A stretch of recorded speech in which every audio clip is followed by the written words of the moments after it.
I pledge allegiance to the flag of the United States of America and to the republic for which it stands, one nation, under God, indivisible, with liberty and justice for all.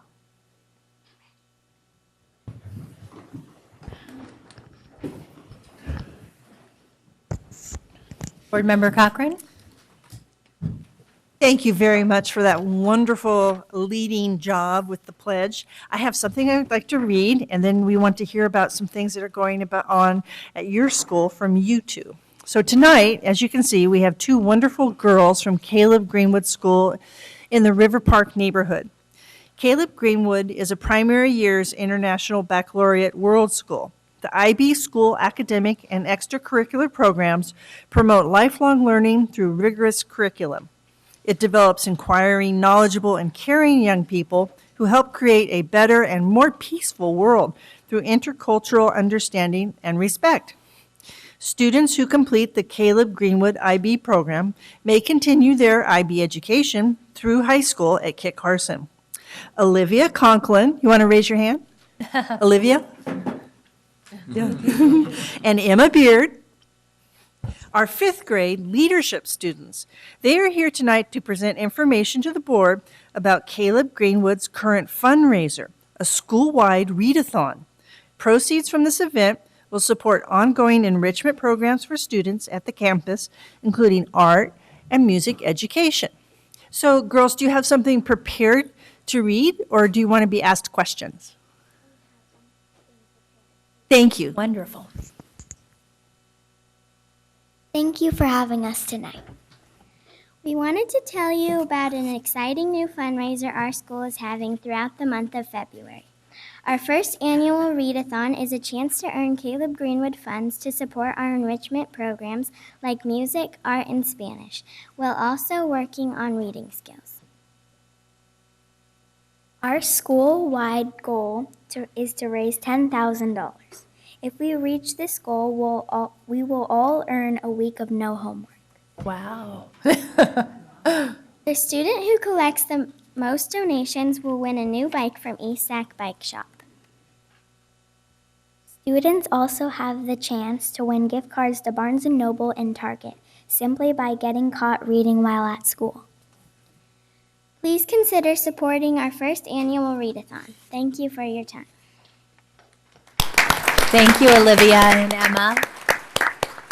So girls, how can people help? Would they go to a website? Do they talk to you here in the audience if they want to be generous? What can people do? We will leave information with School Board Cochran. Okay, fantastic. And just one last question. Are either of you involved in the arts or music or Spanish programs?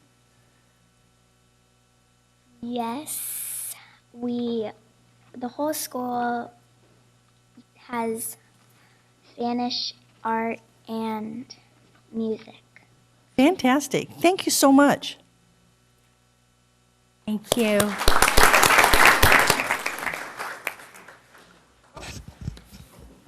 It looks like we have one more question from Board Member Wu. Young ladies, if we were, Yes. Come on up. You're still in the hot seat. so if we were, if we wanted to make a donation to your reading cause, who would we send the money to, or who would we write a check out to? Caleb Greenwood School. Okay, it's a reading challenge, is it? Readathon. Readathon. Readathon, okay. So a member, Cochran has something for you, then I'll have something for you.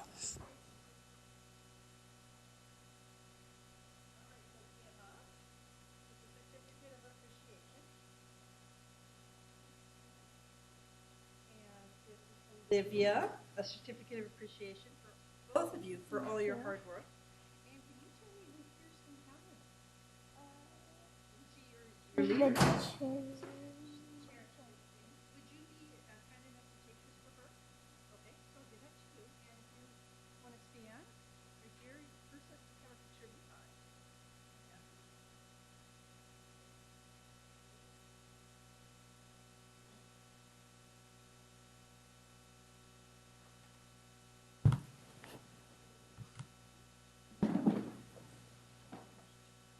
No, I love it. Short, right?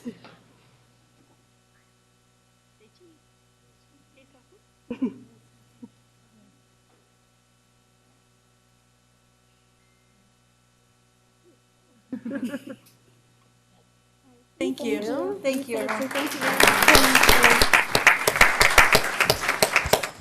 Congratulations again. I said I have something for you. If one of you will approach the bench, or both of you? The bench. Highly unorthodox. Sorry, Your Honor. Come over here. Over here. You should have Member Wu write you a bigger check for embarrassing you. Thank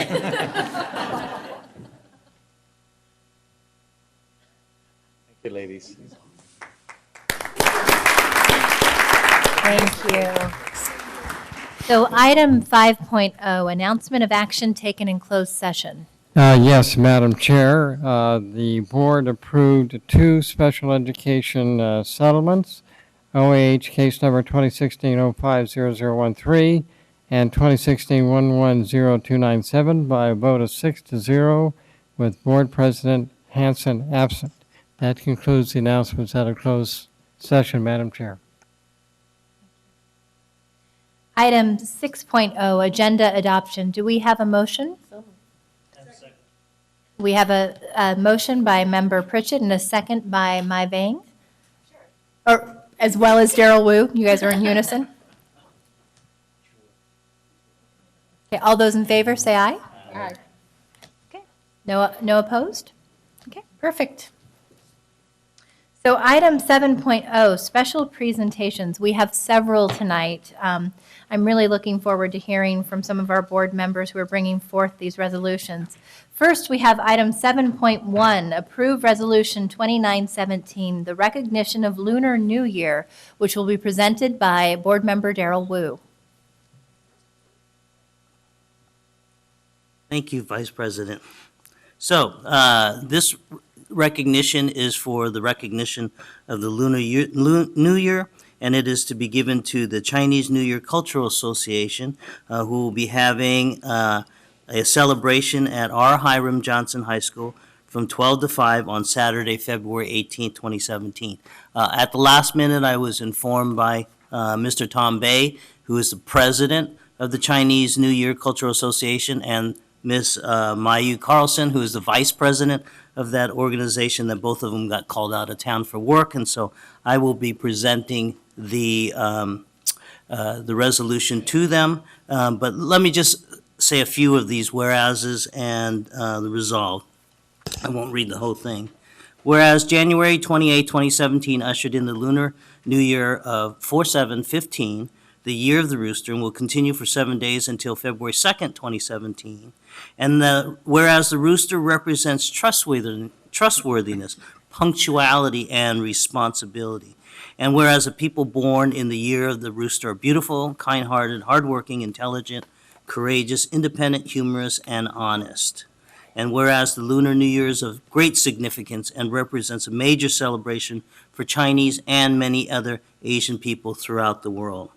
Be it resolved that the Sacramento City Unified Board of Education does hereby offer its best wishes and hand in solidarity to all its students, staff, and constituents who observe the Lunar New Year. And further resolved that Sac City Unified School Board of Education encourages students, staff, and constituents to join the Lunar New Year celebration organized by the Chinese New Year Cultural Association that will be held at Hiram Johnson High School from 12 to 5 on Saturday, February 18th, 2017. Thank you. We have public comment on this item. Yes, Mr. Alex Visaya, please come forward.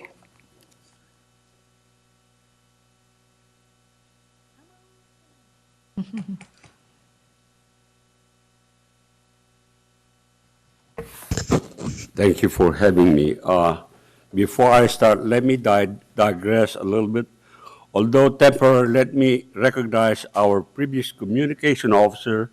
Welcome back, Ms. Maria Lopez. Distinguished Board of Trustees, Cabinet and staff, Board Vice President Ryan, Superintendent Senior Banda, good evening. My name is Alex Visaya, community advocate for students and families of this district. Oh yeah, this is much to do about nothing. But thinking out loud, I want to share what you already knew anyway. Kong Hei Fat Choi. Happy New Year, and hopefully we'll do it again next year. I yield the rest of my time to you, Ms. Ryan. Good night. Thank you, Mr. Vizaya. Do we have any board member comments? Okay. So we're going to move on to 7.2, resolution. Oh, actually, we need a motion for the passage of this resolution. Second. Perfect. All those in favor? Aye. Any opposed?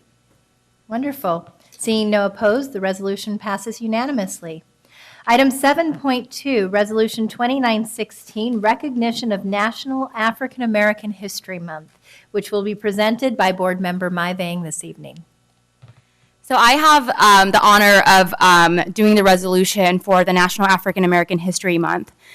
As we come together to celebrate Black History Month to reflect on the achievements, contributions, and progress of African Americans, we must continue to acknowledge the struggles and inequities that Black and Brown students in our district continues to face. African Americans have been an integral part of shaping American history. As a woman of color, a daughter of Hmong refugees, I stand on the shoulder of many African American leaders who fought and paved the way for my civil rights. Our history and experience would not be the same without them. I want to take this time to acknowledge and recognize community champions who live and breathe this work to improve outcomes for our students and transform the lives of families in our district. In particular, I would like to highlight the tremendous, amazing effort and work being done in Sacramento to reduce Black infant mortality. Thank you to Ms. Jackie, Kim, Tamika, and all the community champions who are leading the Black Child Legacy campaign in Oak Park and in the Meadowview area to eliminate Black infant mortality in Sacramento. I also want to celebrate our youth, our students who are at the forefront of this effort. I am extremely proud of you. As a district, we are committed to this work and will do what we can to partner and support all of you in this effort. I'm going to read the resolution, just a few whereas. Whereas National African American History Month is a national tradition established in response to the inaccurate and oftentimes biased depiction of Black history and African American communities in history books and in schools' curricula of the era. And whereas African Americans helped develop our nation in countless ways, those recognized, unrecognized, and unrecorded. And whereas the contribution of African American citizens and scientists, inventors, educators, farmers, homemakers, and explorers of earth and sky have been recognized annually during National African American History Month.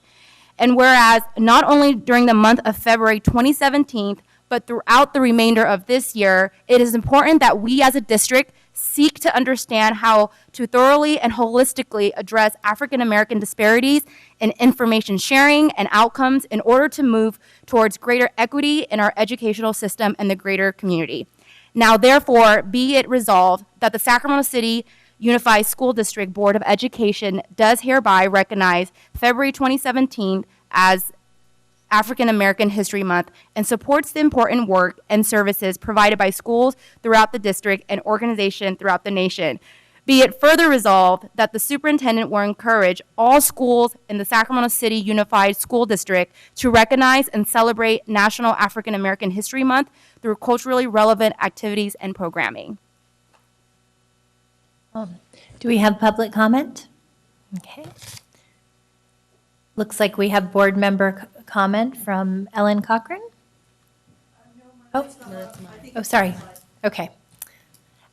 So we don't have board member comment. I do want to say that in addition to those who are being recognized and who will be receiving the award tonight, we have in the audience the Black Pearl School Board, which has been a tireless advocate for the African American community in Sacramento and has done some really phenomenal work in Oak Park. As we recognize the importance of National African American History Awareness Month, it's important to recognize when we passed our ethnic studies resolution and said, "No history, know thyself," we recognized that an entire segment of the population was growing up without a sense of identity based on real gaps in our education curriculum.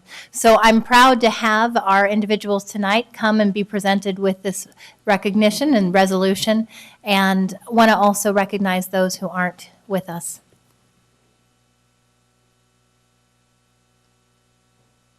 Hi.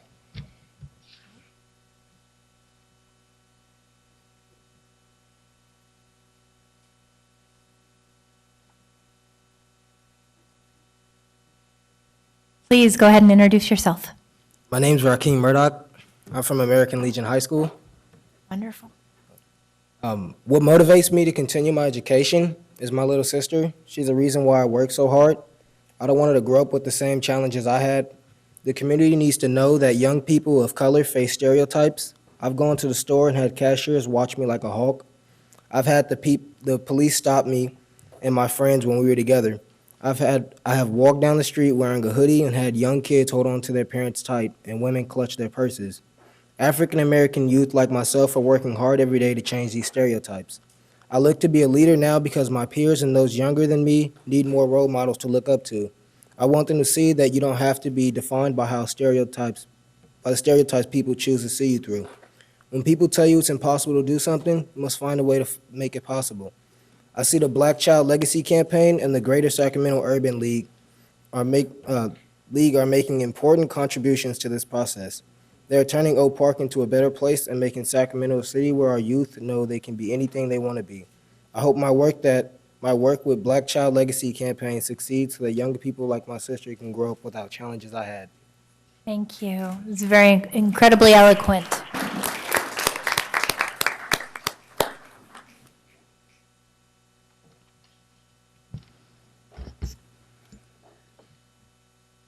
We are Daryl Westbrook and Tamara Spoken. We are 6th grade students at Parkway Elementary School.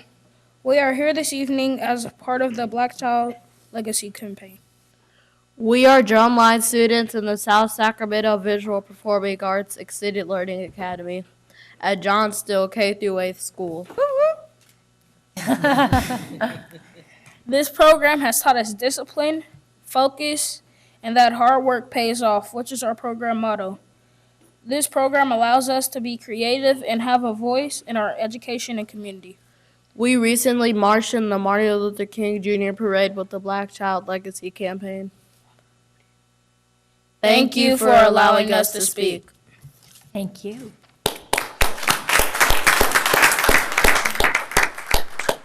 Miss Rose. Good evening, board members.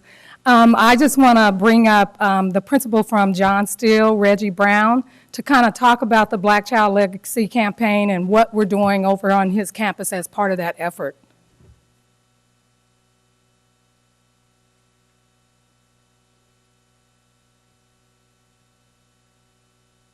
I think probably the biggest thing is that we look at John Steele as being a community hub.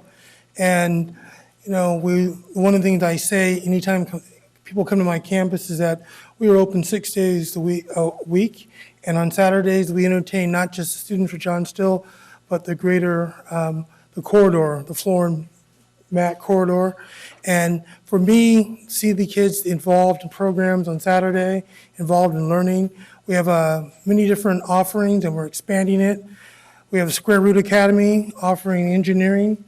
For me, it's just amazing to see students, to see engineers that look just like them lead a program that's going to help them develop college and career pathways and understanding what it takes to go to the next level. But at the same time, giving our students the opportunity to be engaged in activities they have a genuine interest in, expands their learning capabilities and commits them to school. So I'm fortunate to have the people behind me to support me with this endeavor. But at the same time, it's just nice to have that feeling on Saturday. The kids are safe, the kids are focused, and everyone's having a great time. Thank you. Thank you. I just want to continue we're going to pass out some literature to you all that talks about the Black Child Legacy Campaign and how it's a concentrated effort with the Sierra Health Foundation in the County of Sacramento. And it is a campaign that all of our agencies that are behind me, the Sacramento Urban League and Kim's agency, that's in this brochure, that is working on this Black Child Legacy campaign. All three of our agencies are in your school district, and African American kids and their families are who we're going to focus on with this. And we are focusing on prenatal deaths. We are focusing on infant safe sleep. So we're focusing on the entire family. We are also focusing on child abuse and neglect, and we also will be focusing on third-party homicides. And we have turned those terms, and we are community incubator leads in these communities. There are 7 of us in the entire city and county of Sacramento, and we are really working on African American issues and how we can abate these 4 areas that I just spoke about. We've kind of, so the parents and the folks in the community get a little softer, gentler touch with some of these terms that I just used. For prenatal deaths, we're using prenatal wellness. For infant safe sleep, we're using early childhood development. And for child abuse and neglect, we're using family success, because we want that whole family to be successful. And for third-party homicides, we're looking at college, career, entrepreneurship, social and emotional learning, all of those things as part of this campaign, and turning those negatives into some positives, and really looking at doing some real terrific work over the next few years to really focus on our African American students, as you know, who aren't doing too well. And we're committed, all of our agencies are committed to making sure that we turn this around. So we thank you so much for allowing us to be here tonight to speak on this issue. Please, please take a look at the information we have given you. We're going to be meeting with the staff here in the district and really working in the schools. I will tell you that your principals and a lot of your schools have already come to us and have asked us to come to their school sites. They're giving us space. They want us into their schools. So I will say that the campaign has already started, and your schools are already welcoming us with open arms. So we're really excited about this campaign, and I just want to thank you all for listening tonight, and thank you so much, Mai, for this resolution. You've been a champion for us throughout this campaign. And a lot of different campaigns, you and Jesse, in terms of African American students. And I want to thank you both for what you do for us as part of our community. Thank you so much.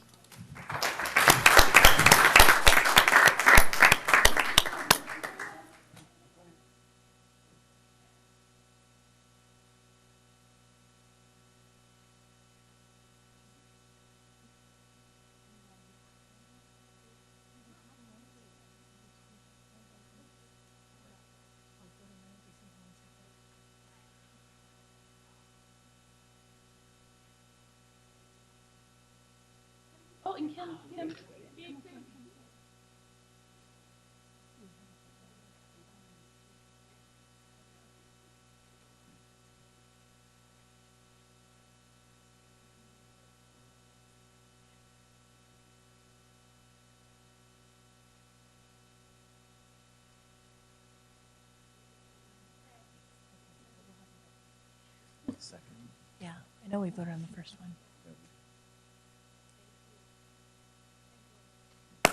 Thank you, Tamika.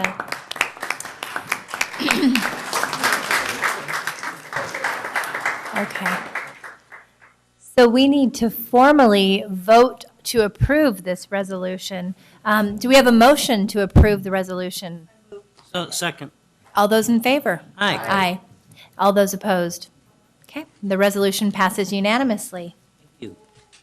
Next, we'll be moving to item 7.3, approving resolution 2918, recognition of Teen Dating Violence Awareness and Prevention Month, which will be presented tonight by Board Member Michael Minnick.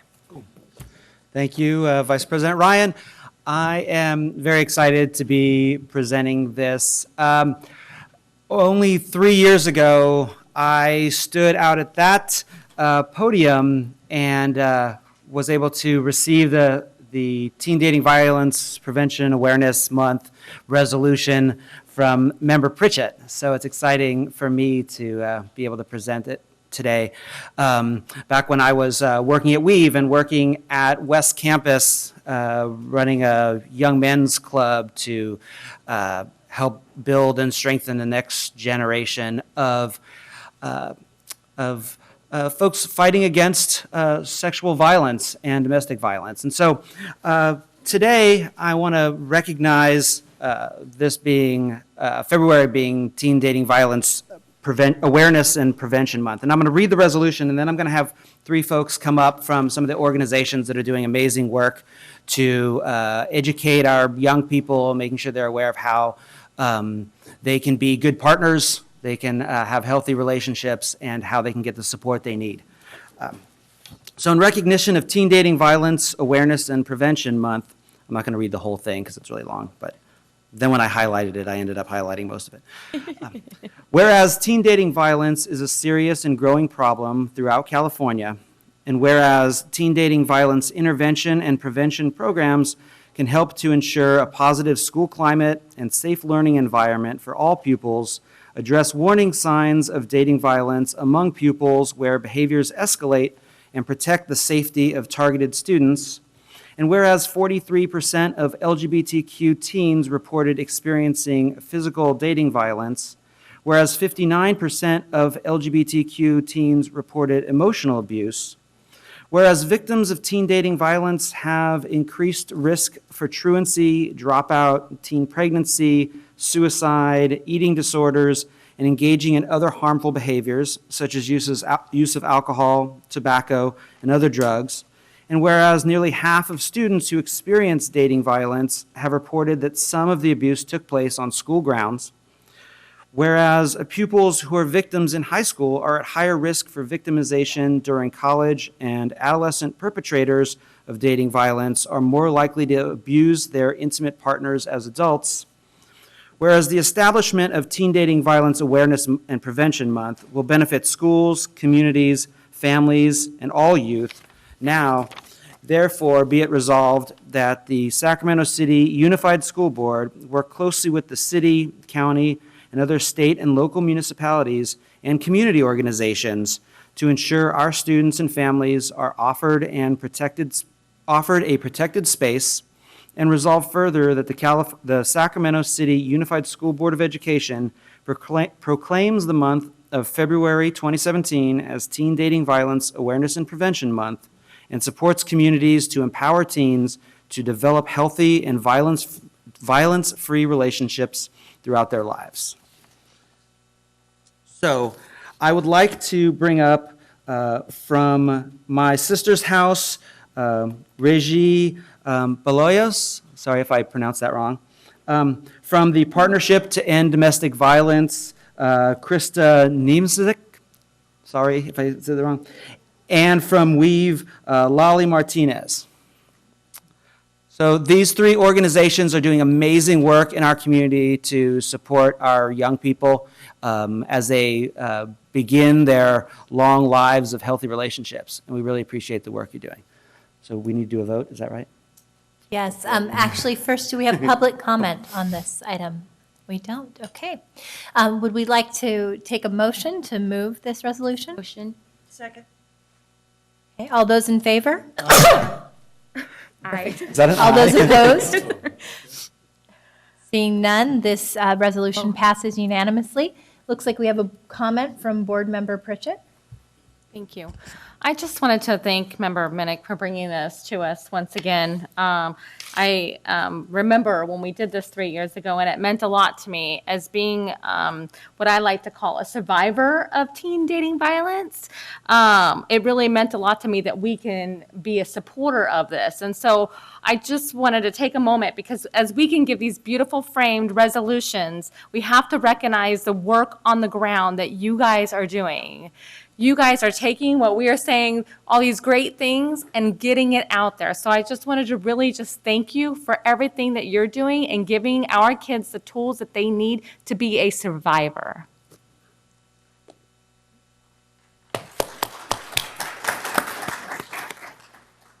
And so would any of you like to come and speak, and then we'll bring these down?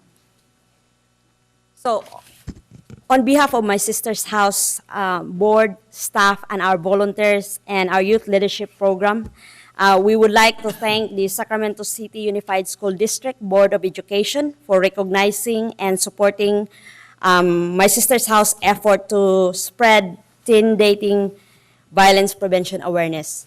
And on behalf of our team, good evening. Please come out and show your commitment to end domestic violence by wearing purple. For Hoops for Healthy Teen Dating at Kennedy High School at 5:30. Thank you. Thank you. Oh, I'm Luis. Oh. Thank you, Luis.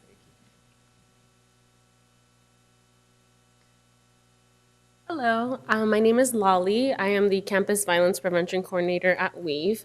And I just want to say that from my youth, I want to give a huge thank you because we are doing events at Hiram Johnson right now for Teen Dating Violence Awareness Month.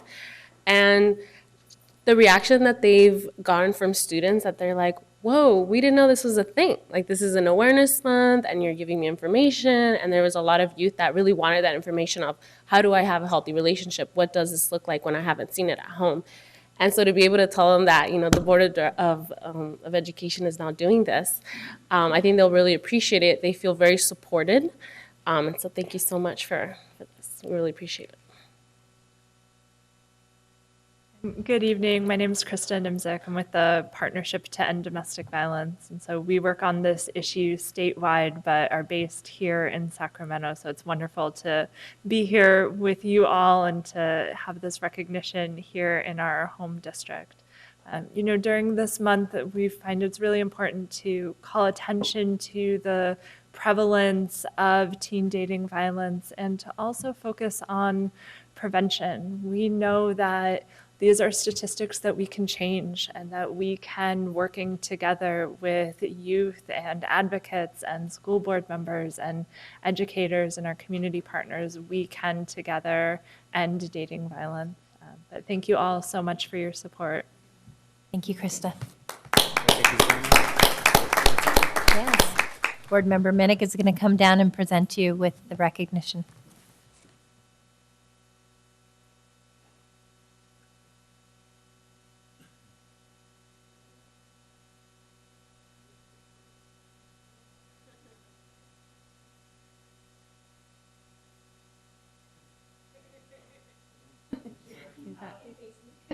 Go ahead and face her right now.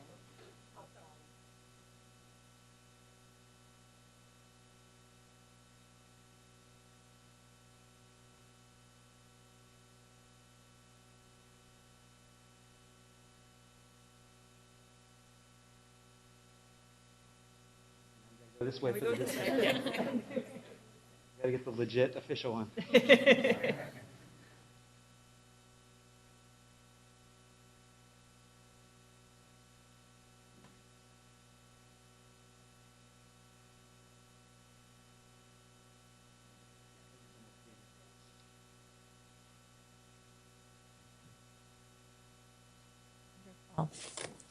So we're going to move on to our final resolution of the night. Item 7.4, approving resolution 2921, recognition of National No One Eats Alone Day. I will be presenting this resolution this evening. I will tell you, this has been an issue that has been close to my heart. I think you have heard me speak about this in the past. When I first brought this to the board 2 years ago, it was really in response to this notion that we have so many students who are struggling with bullying and social isolation throughout Sacramento City Unified School District. I, as many of you know, went to 8 schools in the Sacramento area between kindergarten and high school. And I often share that the result of so much instability and changing schools so frequently was that I felt like I didn't have the ability to make friends and to fit in a way that allowed me to thrive. I was really focusing on surviving day to day at my school. And as a result, when I was in high school, spent much of the freshman year eating lunch in the high school bathroom so that I wouldn't have to be embarrassed by trying to find a group to eat with because I was once again that new kid. We know that so many students in Sacramento City Unified have experienced bullying, have had that fear of isolation, and No One Eats Alone Day is really a wonderful youth-led response to that. No One Eats Alone Day is really premised under this idea that we must end bullying and social isolation. And we do that by promoting an atmosphere of tolerance and inclusivity. In fact, when the program first began, it began in response to a young girl who was different, suffered from a medical disorder, and as a result ended up spending much of her life living in the shadow, feeling invisible. We know so many students feel that same way. Each year, as we bring forth our No One Eats Alone Day, we encourage students to sit with a new person. We encourage with our campuses and our principals, our teachers, and our supports to have conversations about what it means to feel like we don't fit in and how easy it is to reach out and make a friend with someone that we might not have approached before. And so today I have the pleasure of introducing National No One Eats Alone Day resolution. Whereas social isolation is a problem that affects far too many youth in our public schools, and whereas social isolation can all too often be a precursor to teasing, bullying, and even violence to oneself and others.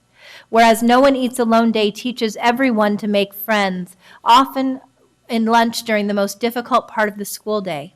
And whereas Beyond Differences was established in 2010 to empower students to end social isolation in middle school through online and on-campus programs, and whereas Beyond Differences had tremendous impact because it is a youth-led social movement which emphasizes peer-to-peer training and school-based activities, and whereas NoOneEatsAlone.org is being used as a tool to encourage participation and sign up schools for this National Day of Action. And whereas Beyond Differences is leading No One Eats Alone Day on February 10th, 2017. Now, therefore, be it resolved that the Sacramento City Unified School District joins Beyond Differences in proclaiming February 10th, 2017 National No One Eats Alone Day, and encourages all middle schools to join in this effort and hold a No One Eats Alone Day on their campus. I am pleased to say that when we first began this 2 years ago, but this is our third time doing it, we had a handful of schools participating. We now have all of our middle schools in some form or other participating in No One Eats Alone Day, and many of our elementary schools, 6th grade classes also participating. So it's my great pleasure to introduce the No One Eats Alone Day resolution. And finally, I would just like to recognize that, our country right now is experiencing unprecedented negativity and divisiveness. We have students who are living in fear, who are feeling like, once again, they have to hide in the shadows and can't own their history, their heritage, and what makes them unique and special. No One Eats Alone Day and efforts like this in the Safe Haven School District are a recognition that the most important job we have as educators and as a school district is to make our students feel safe, to feel included, to feel like they have a voice, and to feel valued. And we hope that this will do this. Can I have a motion to approve No One Eats Alone Day? Okay, all those in favor? Aye. Any opposition? Okay, perfect. Sounds like it passes unanimously. Do we have any public comment? Okay, we're going to present this National No One Eats Alone Day resolution to Angie Sutherland of the Community Advisory Committee. I will say Angie is an incredible parent advocate at Hollywood Park Elementary that has also adopted No One Eats Alone Day, but she is also a tireless leader of the Community Advisory Committee and has spoken out on this issue on many occasions.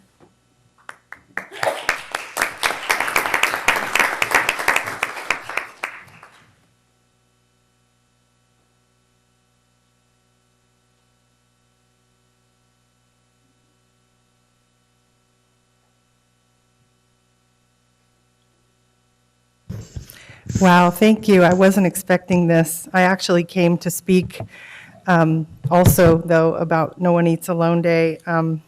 students can really make a difference by including others, both at lunchtime and all day long, and in extracurriculars. I was so happy that this was on the agenda again this year to be recognized. And 2 years ago, I remember when Jesse presented it, and it brought up a lot of strong feelings. I came up and shared my daughter's experience in first grade with being isolated and being shunned by her peers. I was so upset I couldn't stop crying to speak. But it's good that more and more schools are starting to participate in this, and I want to thank my school, Hollywood Park, and my principal, Tenley Luke, and our parent liaison, Terry Sheffield, who helped make the event happen last year. And I just hope that it will spread more to beyond just the day of February 10th and happen every day. And I thank all of you. Thank you.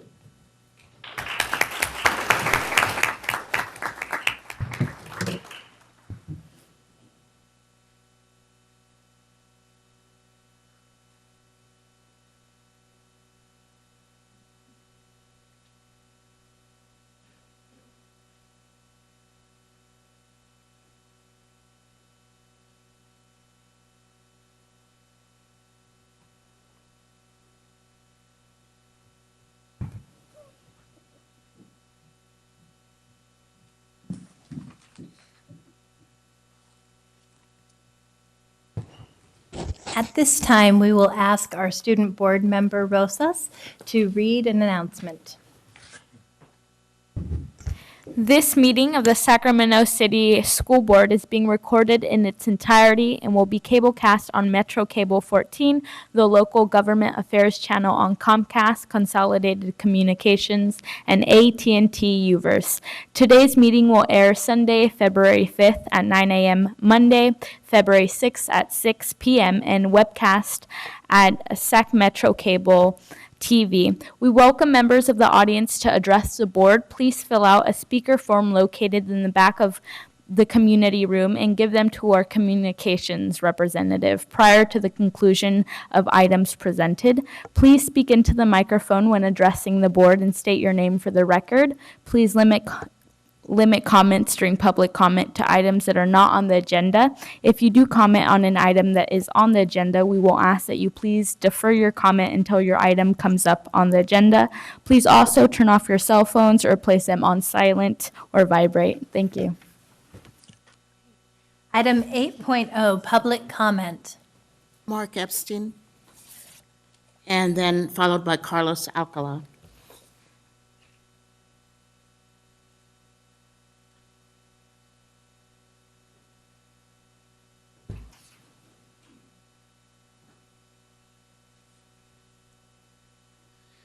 Good evening, members of the board. My name is Mark Epstein. I am director of the California Environmental Technology Education Network.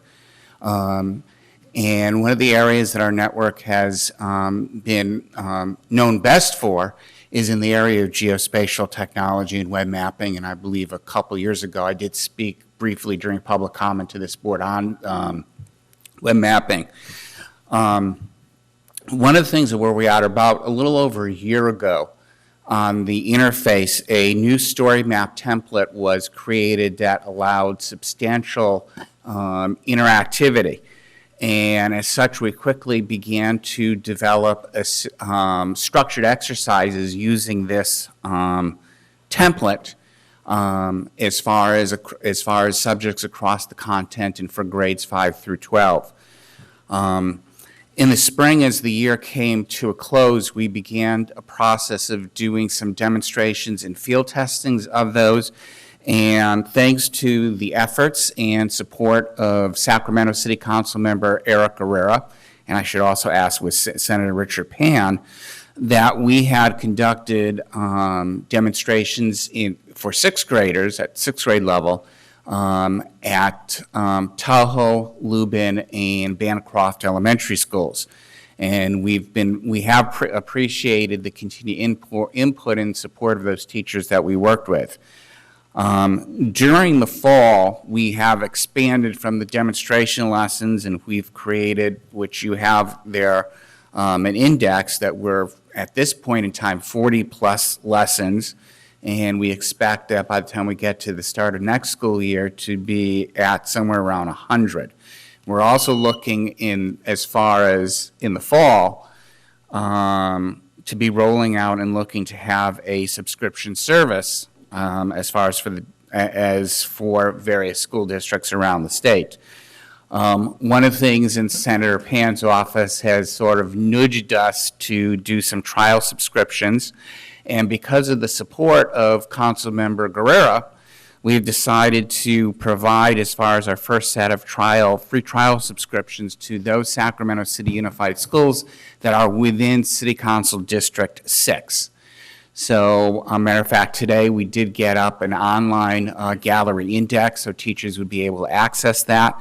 So the next step in this process is need to get out to those school sites to provide for the introduction and the teachers to know how to access those online maps and being able to get hold of the student in the sheet of the student instructions in the answer sheet, and how to know how to make those buttons work. And actually that should take no longer than 30 minutes with the teachers. As a matter of fact, when I've done the demos, the kids pick up and know what buttons to push. When I'm doing it 30 seconds, and the teachers says when they do it without me, they've got know all the buttons to push in 60 seconds. So I thank you. Thank you. Okay. Are there any board member questions? Okay. Next comment. Mr. Alcala?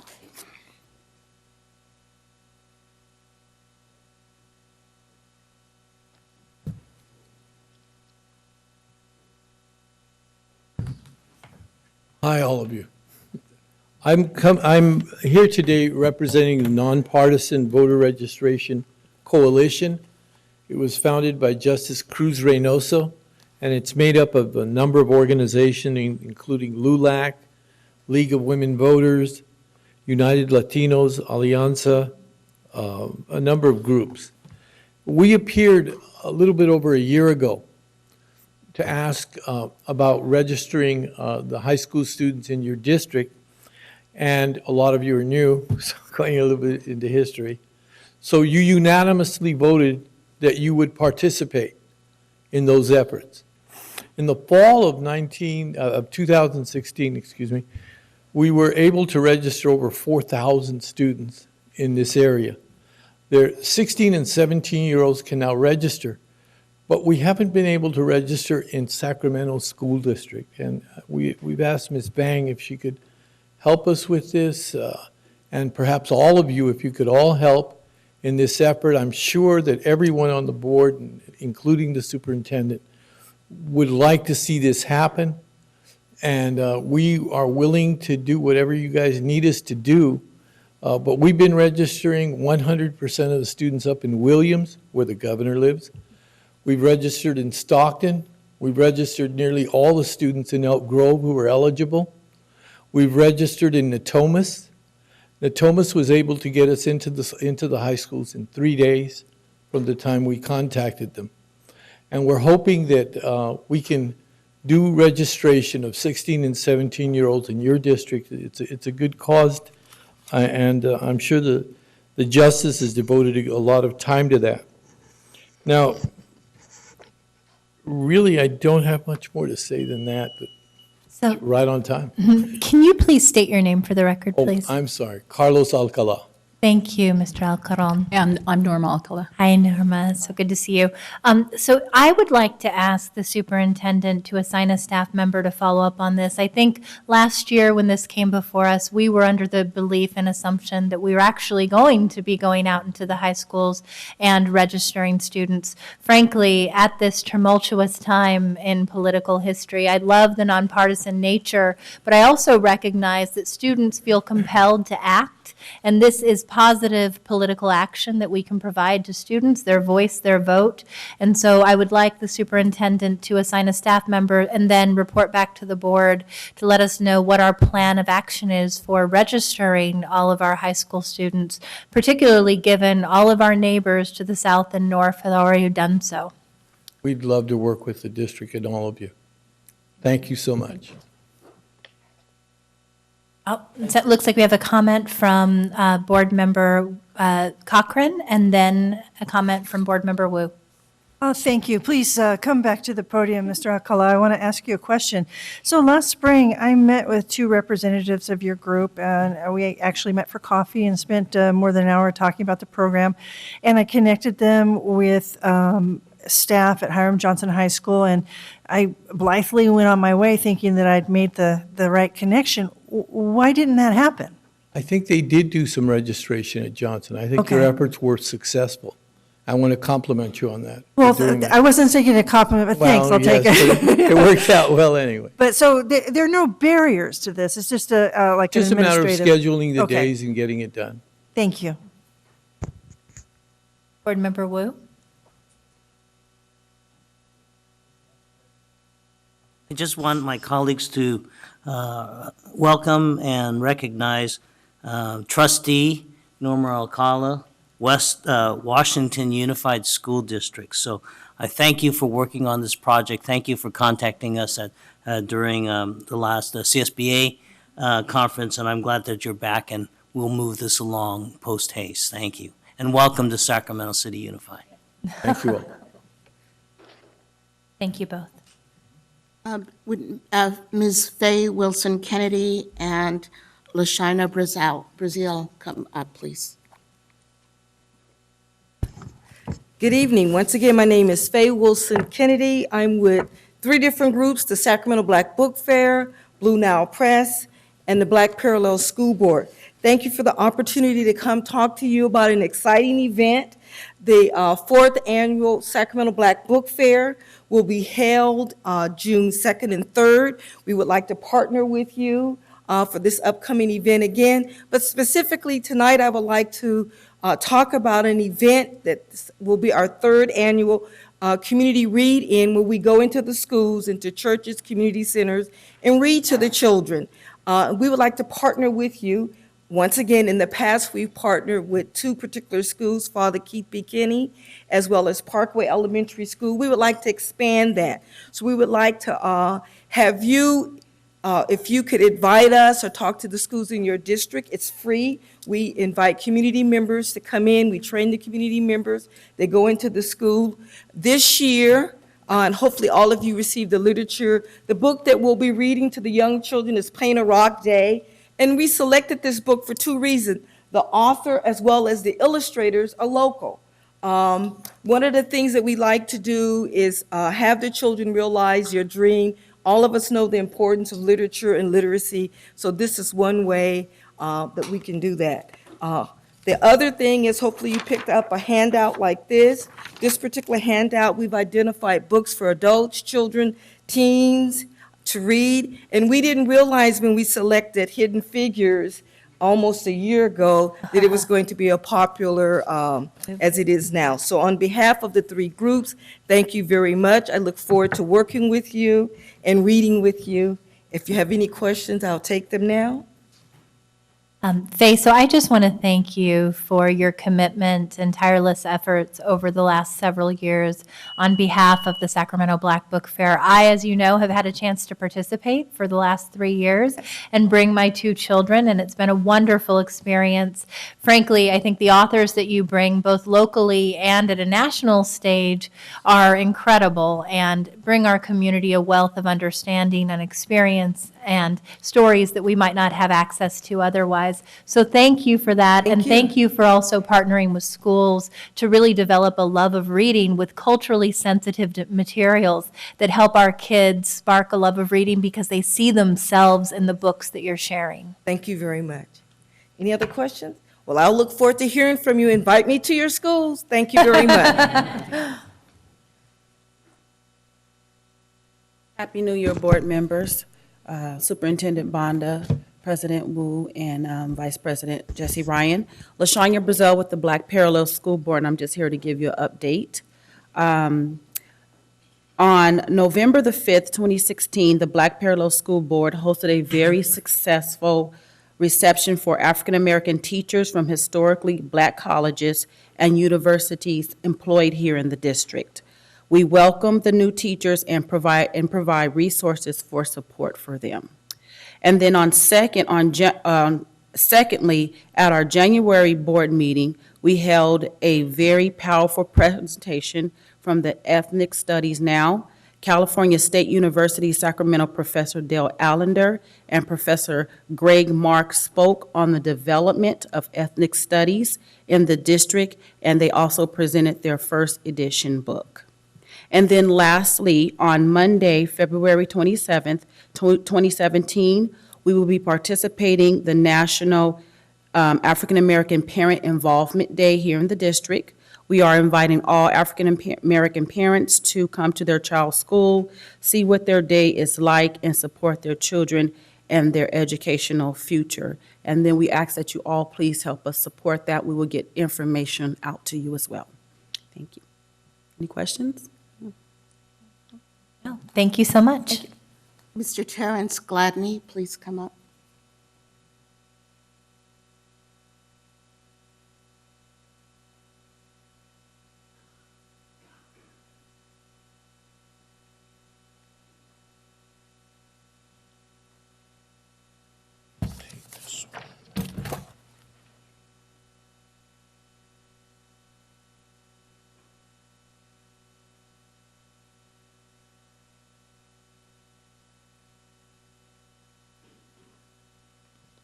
Can I have the overhead, please?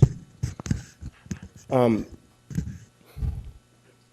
going to assume this at 2 minutes. I see 1:45.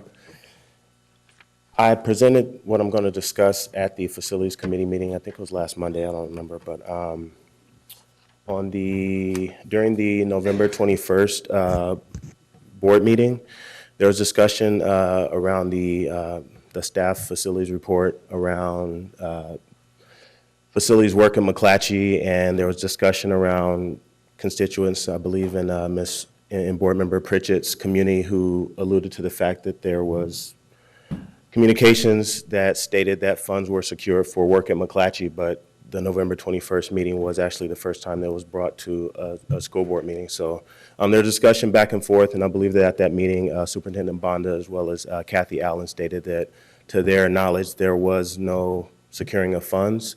So I submitted a public records request, and thank you to Nathaniel and the legal department. When I got that back, I presented it. It was actually right before the facilities meeting. And what I found were discrepancies between what was stated in that November 21st meeting and what actually happened. As far back as September 27th, there were emails from Board Member Hanson to staff and community members at McClatchy, specifically I believe their alumni association, who's tasked with sort of advocating for McClatchy, Restore the Roar. But there were communications from Board Member Hanson surrounding board level conversations and other things that were pending at that time that basically were in the works and in the process of being finalized so that McClatchy could have their facilities repaired. Further in the information in October, which again was before that board meeting on November 21st,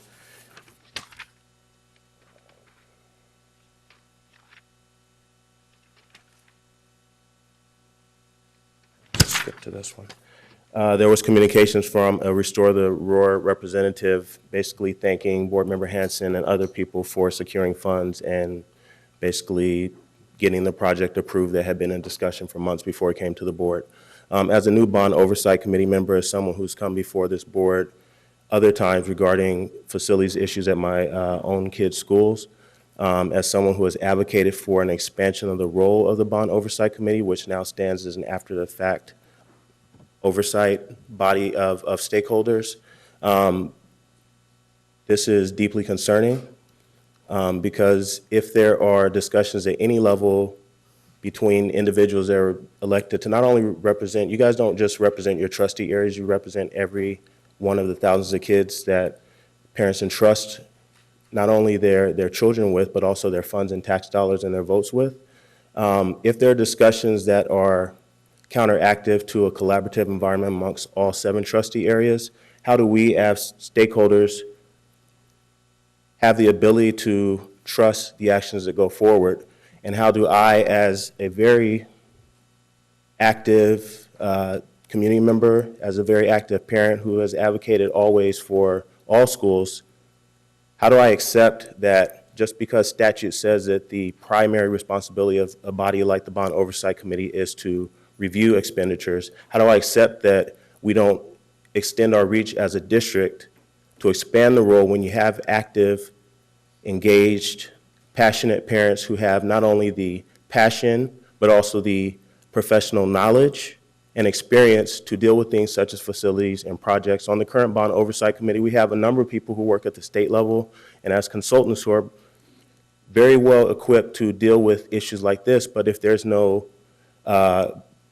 wide-spanning and cross-sectional steering committee or task force of stakeholders, and it's left solely to staff and individual board members, and if our own superintendent and head of facilities are not aware that things like this are happening when its dollars are coming specifically out of facilities, then how do we trust the structure that sits in place right now?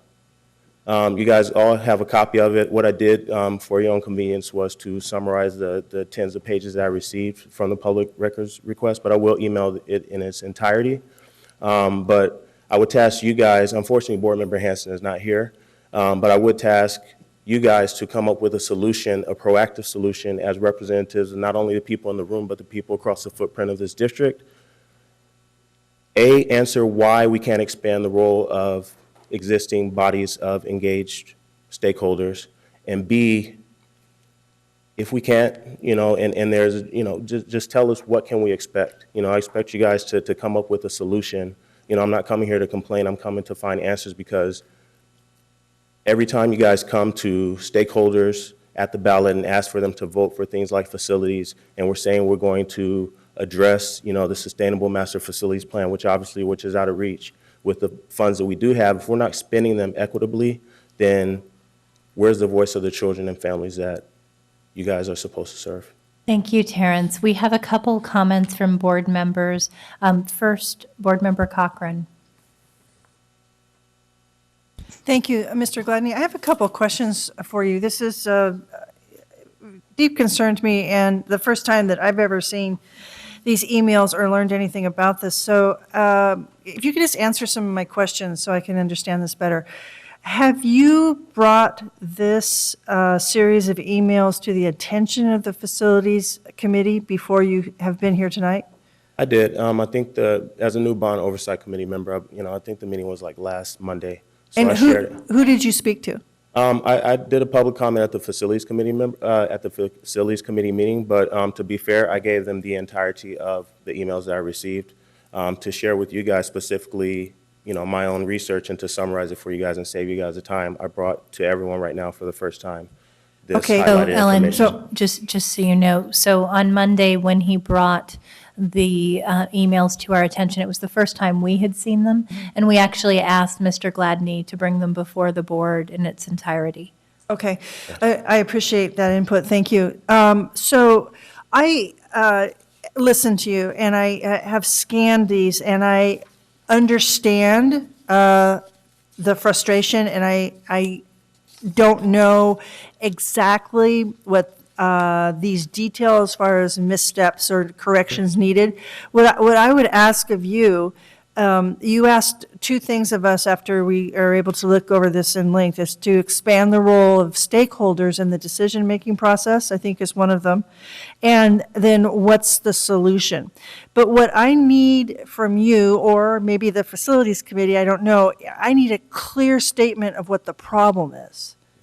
And Well, I wasn't here physically at that meeting. I was actually watching that meeting on the web. And I remember it was specifically Board Member Pritchard, which raised the issue. You followed up on it because you said it set off a light or a red flag. you follow up and specifically ask Kathy Allen at that meeting if they're aware of any expenditure of funds or securing of funds. And you also directly asked Superintendent Bonda, and the answer to both was no.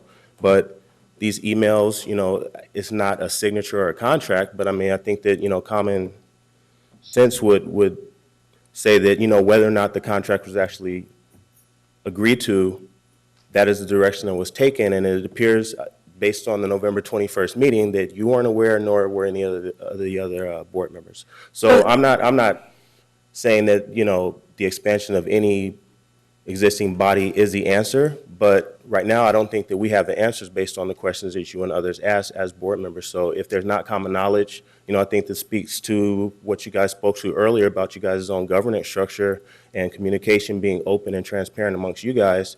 And if there's no transparency at you guys' level, then we know we're not getting the full information. Right. So let me just back up a little bit again, because I'm a very simple-minded person, and I am asking you, you have asked Superintendent and Ms. Allen, and maybe the facilities prior chair, and, you know, Christina, I don't know if this is involving you too as far as the questioning goes, but you've asked if there has been specific spending on certain sites. I did not, you did. Right. You okay. did. And but I the didn't. but the answer was no.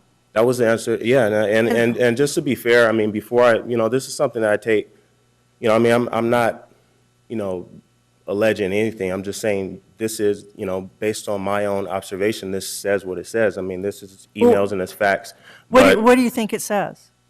I mean, it says that there's discussions happening in silo, and I think that, you know, whether it's, you know, the Brown Act or whatever, or if it's just a good effort to be transparent, if So there's would things you- happening in silo between Right. an individual board member who at that time was in a position to steer certain things because of his position as, you know, head of the facilities committee. So- I don't believe that the facilities, the other members at that time were aware either, so. Right, so just to clarify, then the complaint is that you, by looking at these emails, you have concerns that discussions were taking place about money expenditures and not being shared with other members of the facility committee or with administration?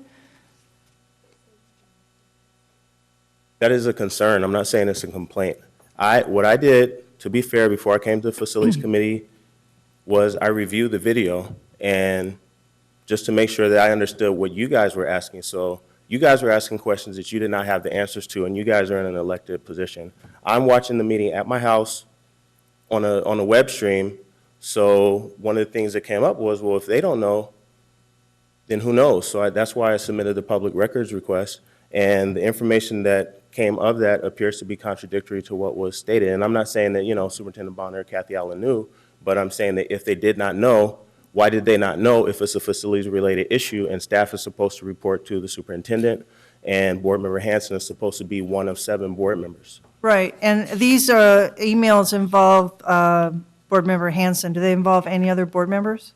Not, I mean, I didn't. I don't see anyone else's see name. any here. Right, Yeah. that's correct. And I don't see any copies to the superintendent on these unless they're blind, or to Kathy Allen. These are all between an individual board member and what appear to be citizens who are involved with Restore the Roar? Mm-hmm. And no one else?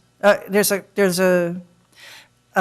few that were response from staff that are actually sent to other people in the district too. Well, I am very concerned about this as well, and I would ask that the current chair of the Facilities Committee help with this process, and I have full confidence in her ability, clarity of thought, and willingness to clean this, because this is, it's astonishing. And I'm really, thank you very much for doing the legwork to ask for these documents, and I will read these very carefully. Thank you.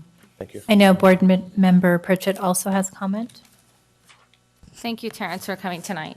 I do recall the board meeting that you're referring to, and I think the discussion was I had asked that a constituent had asked me if there was secured funding, and I didn't, I said absolutely not. I'll make sure that I clear the record straight at a board meeting, and then that's when we went into asking Ms. Allen and Superintendent Bonda, which had reflected no. So I appreciate you breaking this out from the large document that was emailed to us, because it makes it a lot easier for us to read. And I will take Board Member Cochran's recommendation, and I think that the Facilities Committee should probably evaluate what was happening, and then we will report back to the board.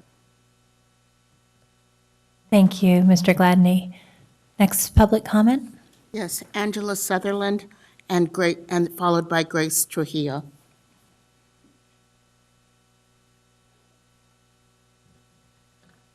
Greetings, everyone. I'm Angie Sutherland, and I'm a parent. I have a fifth grader at Hollywood Park. I wanted to comment on an incident that I learned about today at one of our schools where a student was missing and no one knew it.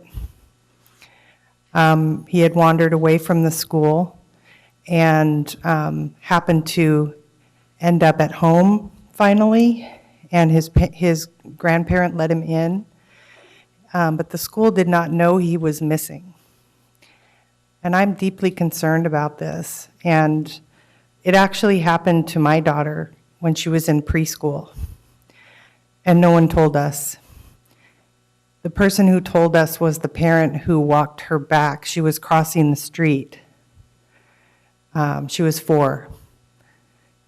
And so I was really concerned when I saw this on the news today. And I would like to ask that the schools take a look at their safety practices. Last year, a student was left on a bus. A special needs student was left on a bus, not in our school district, but in Southern California, and no one noticed. He was on the bus all day and he passed away. So I'm worried of if we're not doing head counts before or after recesses, and just to make sure that all the students are accounted for, because there are gates. The gates, you can go out usually. You can't always come back in, but you can go out. So I just wanted to bring this up publicly because it's very important, the safety of our children. Thank you. Thank you, Angie. Grace Trujillo, please. It looks like before we have Grace give her comments, Superintendent Bonda would like to respond to that. Yeah, first of all, thank you, Angie, for your comments, and just know that we take student safety very seriously, and there was immediate reaction, response at the school site. I think we can always look at how we can do things better, but in this case, there was a circumstance that, a child took off, but at the same time, we weren't aware of it, and I think part of it was teacher made some assumptions, and so we just have to tighten it up and make sure that we're always accounting for our kids, and absolutely, in this case, it worked out that the child, made it safely, but definitely something that we take seriously, and we will continue to, visit our protocols, our practices, to make sure that this doesn't happen again. But I do appreciate your concern. It's our concern as well. Thank you.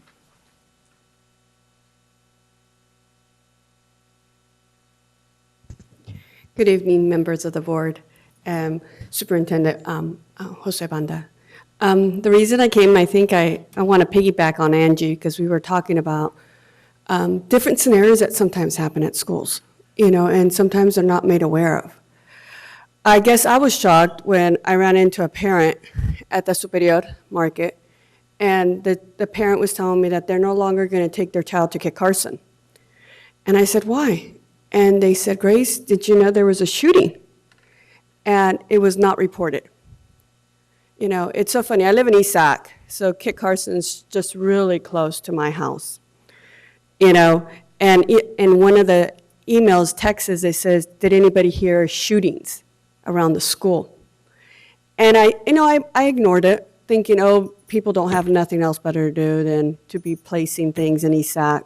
of all the things that happen. But I was really shocked the fact that when this incident happened, it happened right after school. I don't know exactly when I heard it. Instead of the principal calling for an ambulance or calling the police, he did first aid and told the parent to come and get the child. So I guess for me, they're mandated reporters to do that. I know in Phoebe Hearst, I could go on, you know, in Phoebe Hearst, there was someone that bought a BB gun, and all that happened was that this child got suspended. But there was no incident of police report, even though it's a mandated reporter. You know, a lot of the times things happen, and they're considered to be mandated reporters, and it doesn't happen. It only happens in certain situations. They say, oh, we were mandated to say because the child said certain things. You know, I think having a gun at school is something very critical that needs to be addressed. Same thing like with this happened. There's been other incidents that I could go on about what parents share to me and how things are being handled that sometimes are not adequately. We need to work together. I guess I don't want to complain, but I think it's a concern, especially when there's shooting involved. Thank you. Thank you, Ms. Trujillo.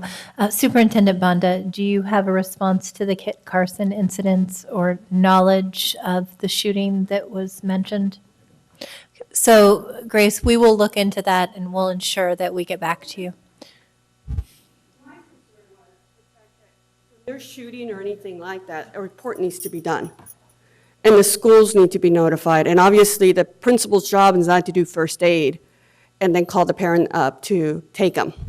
So keeping in, along with the earlier comments about ensuring safety in the district, Yes. certainly we will look into this and figure out what the answer is. Thank you. And it looks like we have a question or comment from Board Member Cochran. I'd like to thank you very much for bringing this to our attention. And since you've brought it forward publicly, I'd like to ask at the next meeting that clarification is made about what happened with this incident to the public, because I didn't know anything about this. Yeah, go ahead and go in ASAC neighborhood response where people put comments in there. Mhm. And it says shooting. Did anybody hear a shooting around Kit Carson? And you get it from there. Okay, and you indicated that a child was shot? No, I don't know exactly because the parents said they're no longer going to take their child there. Okay. And she was saying the details like, yeah, this is what, other kids have been saying. And the administrator administered first aid? Chapas, Mr. Chapas. Okay, great. Thank you very much. You're welcome. Thank you. No further public comments? Okay. So we're going to move on to item 9.0, the consent agenda. Can I have a motion to adopt the consent agenda? It's moved. Second? Second. All those in favor? Aye. Any opposed? No opposition? Okay. So we're going to move on to employee organizational reports, 10.1. Our first report from CSA.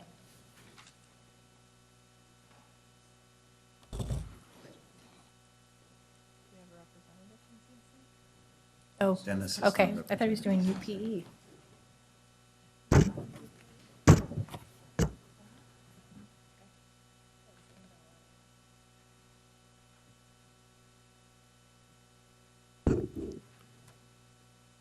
Esteemed board members, Superintendent Banda, my name is Dennis Peterson.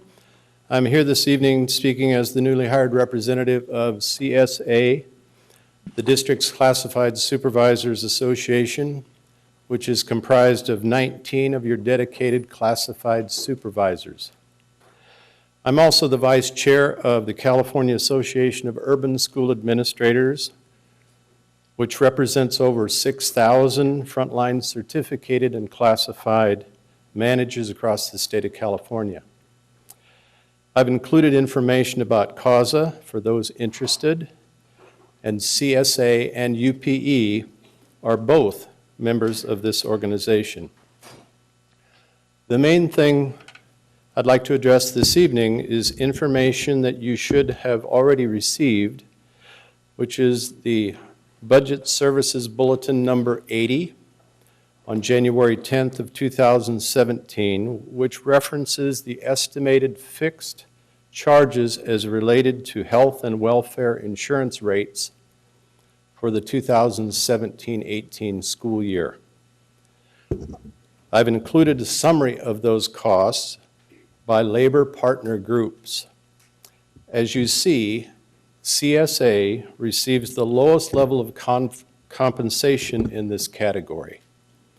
The 19 dedicated members of CSA provided tremendous support service to keep this district running.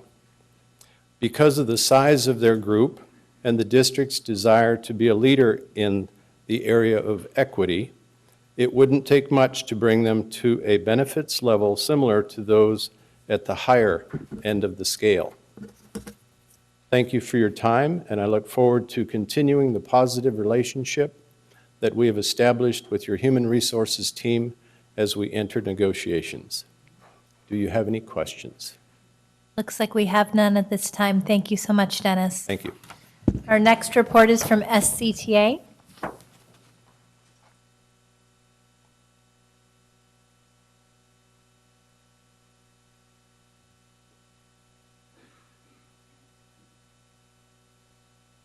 Good evening, members of the board. Nikki Malevsky, President of the Sacramento City Teachers Association. Happy Groundhog Day.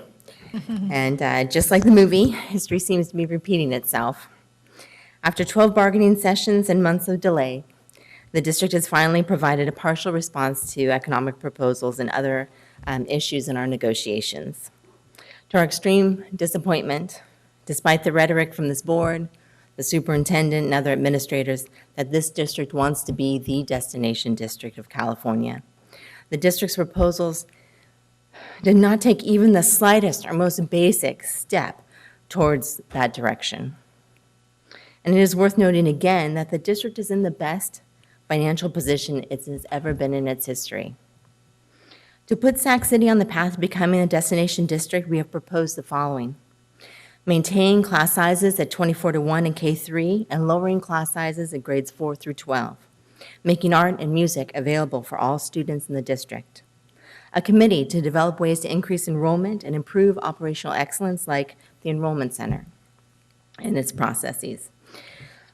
Replacing Appendix D with an improved special education program that adds more resources at full inclusion sites and ensures that exclusionary practices are properly resourced throughout the district.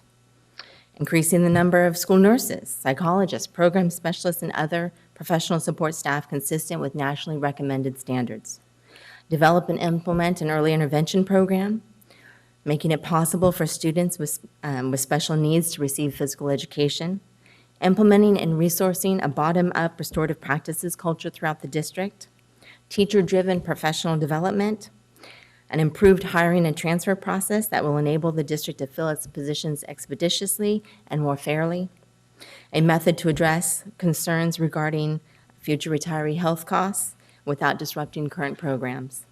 And competitive salaries to allow the district to recruit and retain teachers that reflect the diversity of our students. With little thought and no consideration for the long-term success of Sac City, the district has rejected every single one of these proposals.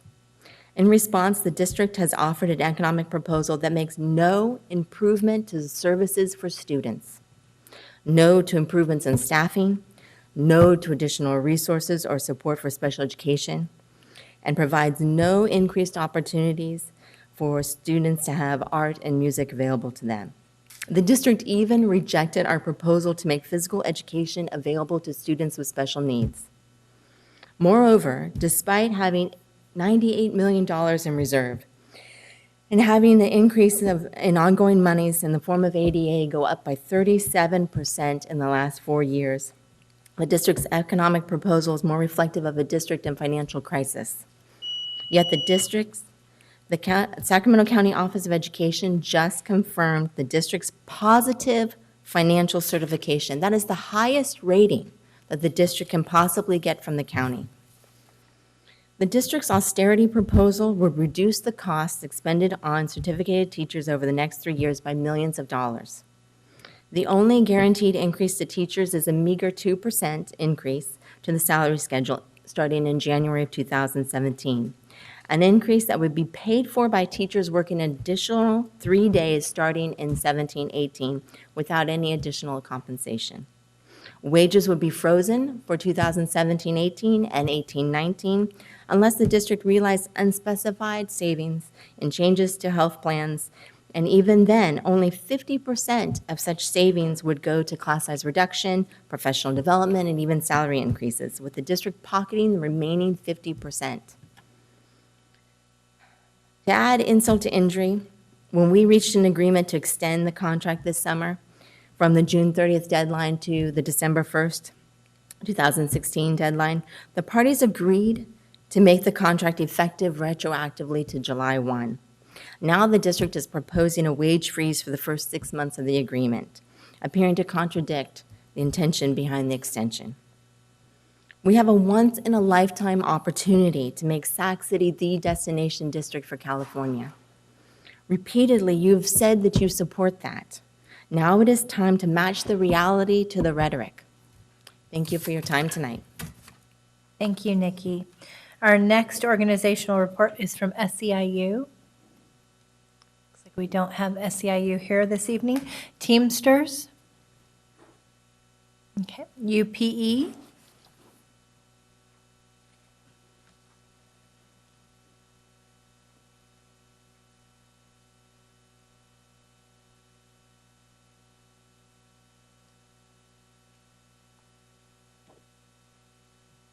Good evening, esteemed Sacramento City board members, Vice President Ryan, and Superintendent Banda. I am Lise Martinez, Assistant Principal at McClatchy High School, addressing you on behalf of UPE as the high school representative. I want to bring to your attention that 80% of our members are in favor of adjusting the start of the school calendar to mid-August around the 14th, according to your proposal. The remaining 20% of our members are neutral, but UPE members are in favor of making a decision sooner rather than later. From our point of view, there are advantages to our students and families with an earlier start date. For example, there would be a positive impact upon hiring. The semester would end at winter break. Students could take advantage of summer school at Los Rios Community College District, and students would also be more competitive for summer jobs. Furthermore, the Sacramento City district calendar would be better aligned with surrounding districts.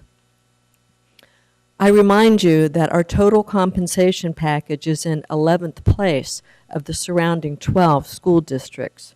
We are grateful for the gains that we have earned in the past year and want to make sure that Sacramento is attractive to talented people who aspire to become school leaders.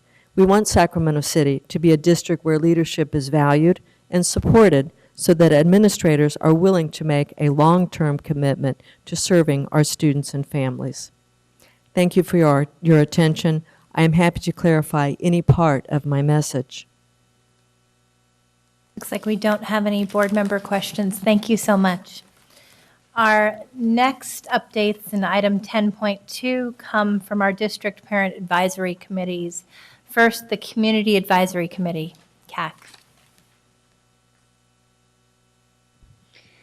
Good evening, Superintendent Banda and board members. The CAC just wanted to provide some updates. First off, at this last CAC's general meeting was a discussion on mental health services and procedures in Sac City Unified. We want to give some thanks to the Sac City ERMS team, the educationally related mental health services team, and also the student support services for providing information to parents in the community. Approximately 34 attendees came to our meeting, including community groups such as Stop Stigma Sacramento, National Alliance on Mental Health, also known as NAMI, Sacramento County Goals Women, Western Center on Law and Poverty, Apoyo de Padres y Padres, and we also had one teacher, and we hope to see this number grow. It was a lively discussion. Some of the themes that were talked about was stigma, bullying concerns, and also parents' lack of understanding of programs and services related to mental health and special needs children. We also talked about changing the culture of our district and our school sites. And and focus on disparity of students with disabilities in mental health services and also disability acceptance. We really need to transform our district. One of the things that were mentioned by the student support services, Victoria Flores, I'm sorry. She had talked about trauma-informed care and approaches, and she had mentioned that at our district, there's a variety of CPR or trainings regarding first aid for mental health. And we hope that more teachers and staff will access these trainings. They're free. Also, we hope to support also trauma-informed approaches such as more community partnerships being developed. The Gender Health Center is one that I know of that's really, really great for mental health, and there's a lot of others. Also, more types of training for students, teachers, and staff. And then also providing information to school site councils because they develop their SIPSA. They decide what each school site spends money on, and unfortunately, there's a disparity on types of services depending on what the school site council chooses to spend the site's money on. So, yeah, I'll leave it to Angie. Go next. Thank you. Thank you. I'm Angie Sutherland. I'm the chair of the committee. So Superintendent Bonda, just wanted to say I'm sorry you announced at the last meeting that you would be ending your contract at the end of the year. The CAC would very much like to participate in the selection process for the new superintendent so that we can learn about the candidates' philosophies about students with disabilities. We'd also like to invite you to our next workshop, which is going to be centered around evidence-based practices for effective inclusion for students with disabilities. Parents can come and educators can come and learn about the resources and articulate why evidence-based practices need to be implemented and why fidelity of implementation is critical to the success of the students. It's a presentation with information coming from Captain. Captain is a cadre across our state for California Autism Professional Training and Information Network. And two of our members, Benita Ayala and Elizabeth Morgan, are cadre members, and they're going to be co-presenting with one of our special educators, Carla Packwood, and she's also a cadre member. So we hope a lot of you will come. And we also want to thank Michael Minnick for coming to our last meeting and staying for the mental health services discussion. And then we have a couple meetings coming up. February 28th, we have the Parents Are Equal IEP members discussion. So we hope lots of folks will come out. We do have childcare for ages 2 and older, and Spanish translation, thankfully, is now always available. And parents have been utilizing that service, so we're really appreciative that we have that now. In March, it's the statewide dyslexia implementation topic that we hope to talk about. And that's all we have to say. Thank you. It looks like we have one comment from the board. Board Member Minnick. I just wanted to commend you on running this committee. I know a lot of times it's really hard to get the level of engagement you need to have a great discussion. I've been in that role, and I know it's difficult. And when I showed up and saw how many people were there and how many people were really involved in the discussion, it was really exciting to know that you're really getting some authentic voices in the process. So I would really appreciate what you're doing. Very much. Thank you both. Our next advisory committee report is from the District English Learner Advisory Committee. Thank you, Vice President Ryan. So I want to let everyone know that next Thursday, February 9th, from 5:30 to 7:30, we have our next District English Language Learner Advisory Committee meeting. And like Ms. Sutherland mentioned, we are engaging in a superintendent search, and it's very important that the DLAC committee also be involved. And so I encourage principals, fellow board members, and the community to make sure ELAC representatives attend, and also that teachers and administrators attend as well, to make it a robust meeting. Thank you. Thank you, Board Member Cochran. Do we have anyone from the Gifted and Talented Education Advisory Committee? No? The Indian Education Parent Committee. So we're going to move on to item 10.3, Superintendent's Report.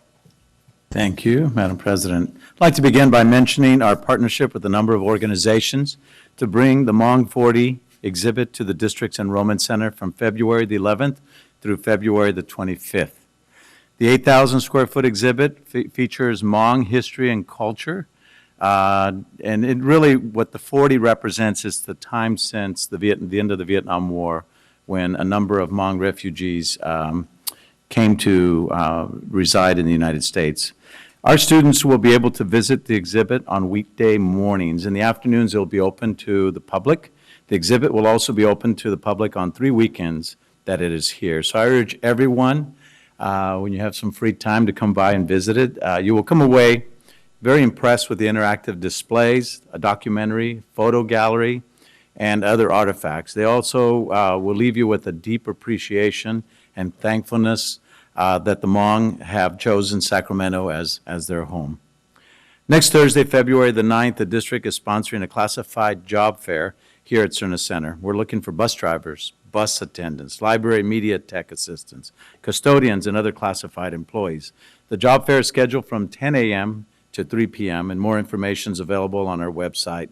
The support personnel are very important in our mission of service to children. We want to ensure that we seek the very best. We did it last year, and we had really good participation and interest from folks that were working outside of the school system. So we're looking forward to favorable results again. And speaking of the very best, tonight I also want to congratulate McClatchy High School student Jordan Cruz for her nomination to play in the prestigious 2017 McDonald's All-American Games. Jordan is one of more than 700 basketball players nationwide nominated for the tournament. So congratulations to Jordan.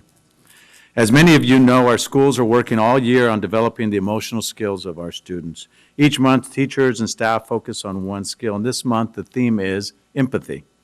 The E-Connection has more about this, and you can find the E-Connection on our website. 2 reminders. First, Kit Carson is seeking input on its name. It is no longer just a middle school. Next year, it will graduate its first class of seniors.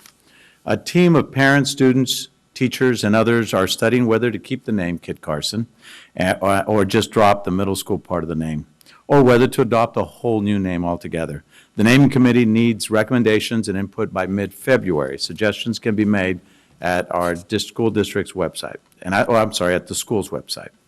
The second reminder for parents in our community is that schools and the district Cerna Center will be closed for the President's holidays on Monday, February 13th, and Monday, February 20th. So with that concludes my report. Thank you. Wonderful. Item 10.4, the President's Report. Since President Hansen is not here right now, we'll go ahead and skip that and go to 10.5, Student Member Report. Thank you, Vice President Ryan. So I'm very happy and excited to report that Student Advisory Council will be presenting our the initiative that we've been working on mainly for the 2016-2017 school year on February 15th to the Youth Development Department for approval, and on February 16th on the next board meeting to all of you and the board. We are extremely excited. This is something that we've been putting a lot of hard work into. We've been doing research, and we've put all of our energy into it. So I'm really proud and excited, along with my other Student Advisory Council executives, to bring it in the February 16th board meeting. I want to share it now and tell you all the details, but instead I'll wait till I have all my SAC executives with me, and we know it's the first initiative of its kind that the SAC has been working on, and we know that it's going to have a huge positive impact in this district, and we can't wait to share it with all of you, so thank you.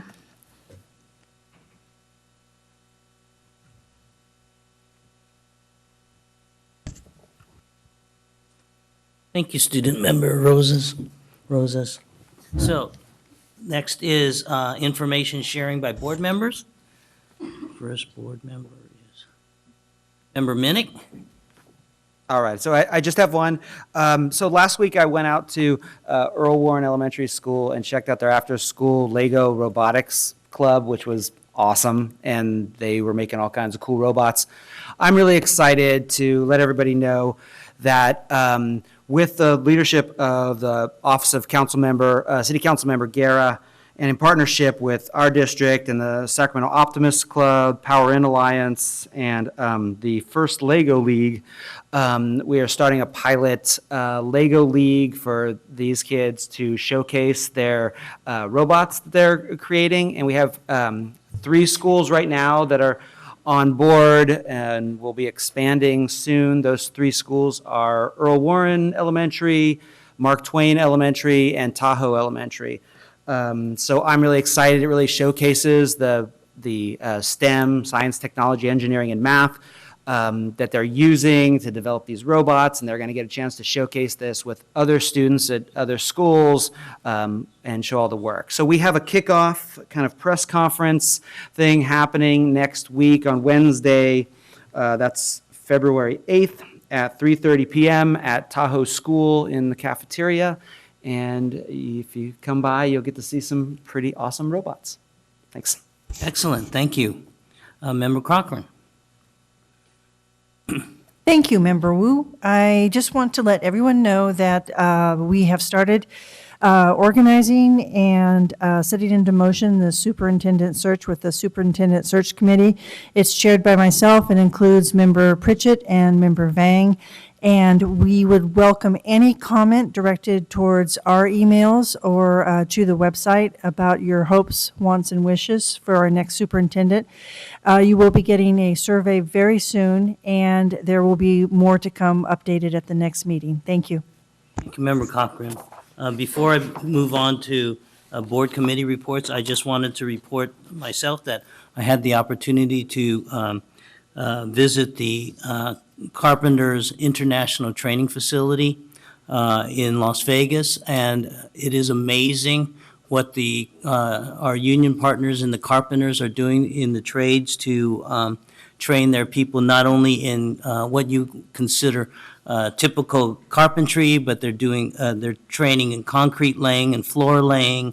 They do build interior systems. They do cabinet work. The millwrighting includes working on major electrical gas turbines, electrical generation, pile driving, scaffolding, deep underwater welding. So if any of you are interested in going into the trades, career technical education is something that this district is very interested in. Those are some of the careers that you can find in carpentry. Moving on to board committee reports. Member Pritchett.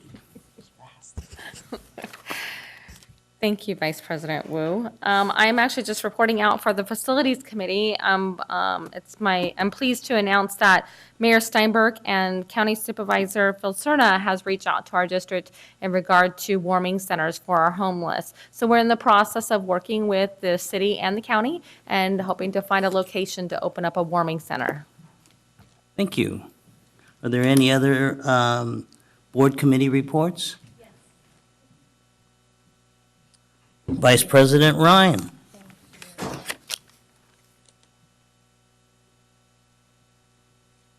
My apologies, I've been a little ill, so I was getting something to settle my stomach.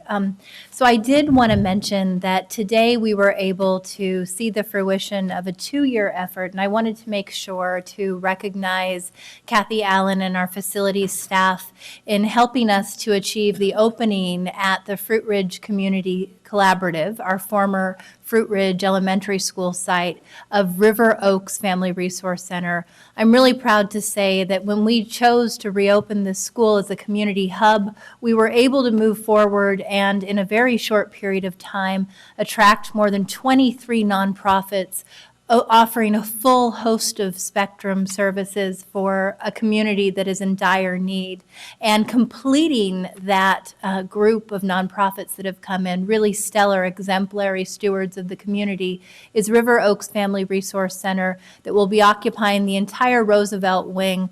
Kathy Allen, the superintendent, and the facilities team helped make this happen by finding portables and working to successfully relocate River Oaks Family Resource Center. And today we had an opening with more than 100 individuals. I am very pleased to say that I know our community will be utilizing these services. They are right on the bus line and in the heart of an area that has struggled from far too few services for far too long.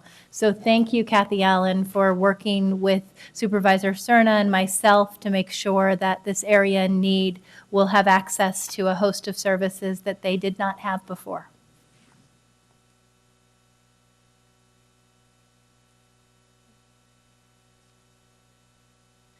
So from here, we're moving on to 10.7, board committee reports. Oh, that happened, okay. Sorry. We're moving on to 11.0, board workshop, strategic plan, and other initiatives.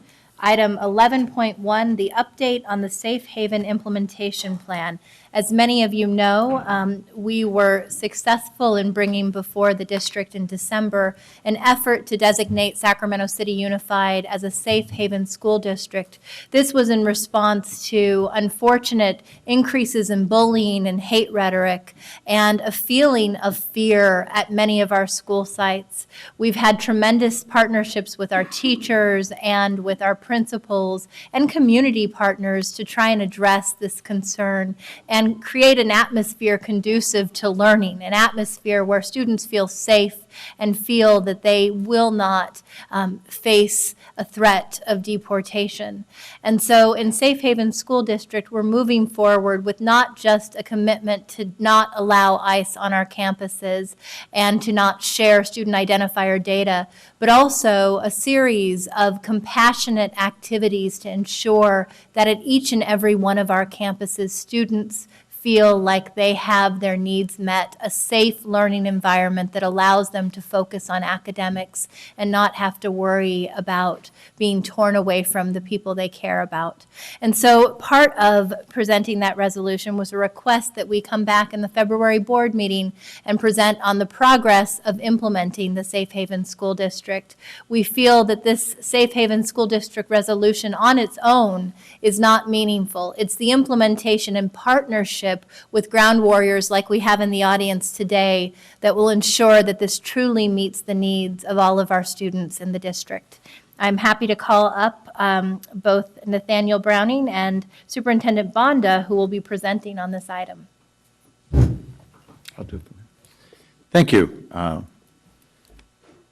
So, as you mentioned, since the passage of the resolution that recognizes Sacramento City Unified School District as a safe haven school district, staff have been working really hard to ensure that our students and families feel safe, secure, and what we're going to do is hear about one example of that in just a minute. We've been busy sending communications out to families, teachers, principals, and other staff. In all, we've sent out so far a number of 25 communications and numerous social media posts that have gone out since the election results were initially announced. And as we know, there was a lot of unsettledness that happened when the election turned out the way it did because of a lot of the promises that were made that really went after the core of who we are and what we believe in.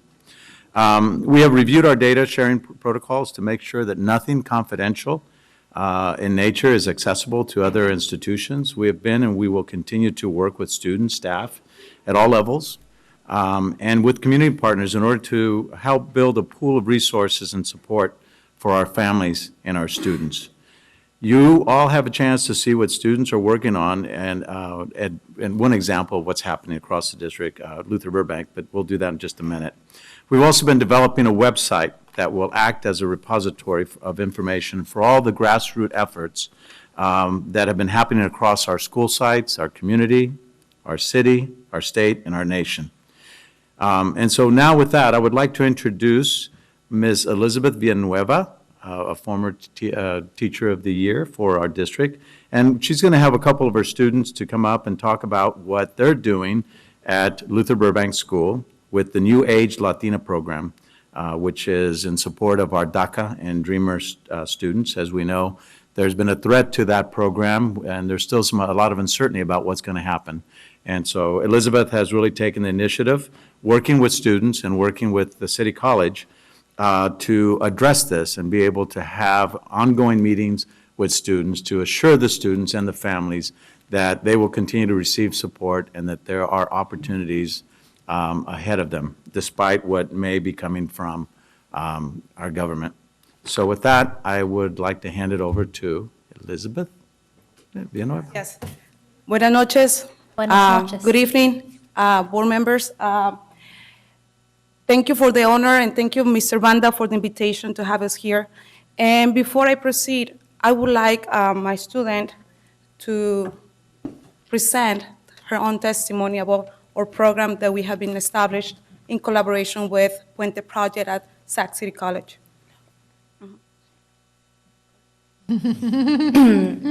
Hello. I hope everyone is having a good day. My name is Giselle Morales. I'm a student at Luther Burbank High School. I am part of the Dreamers group.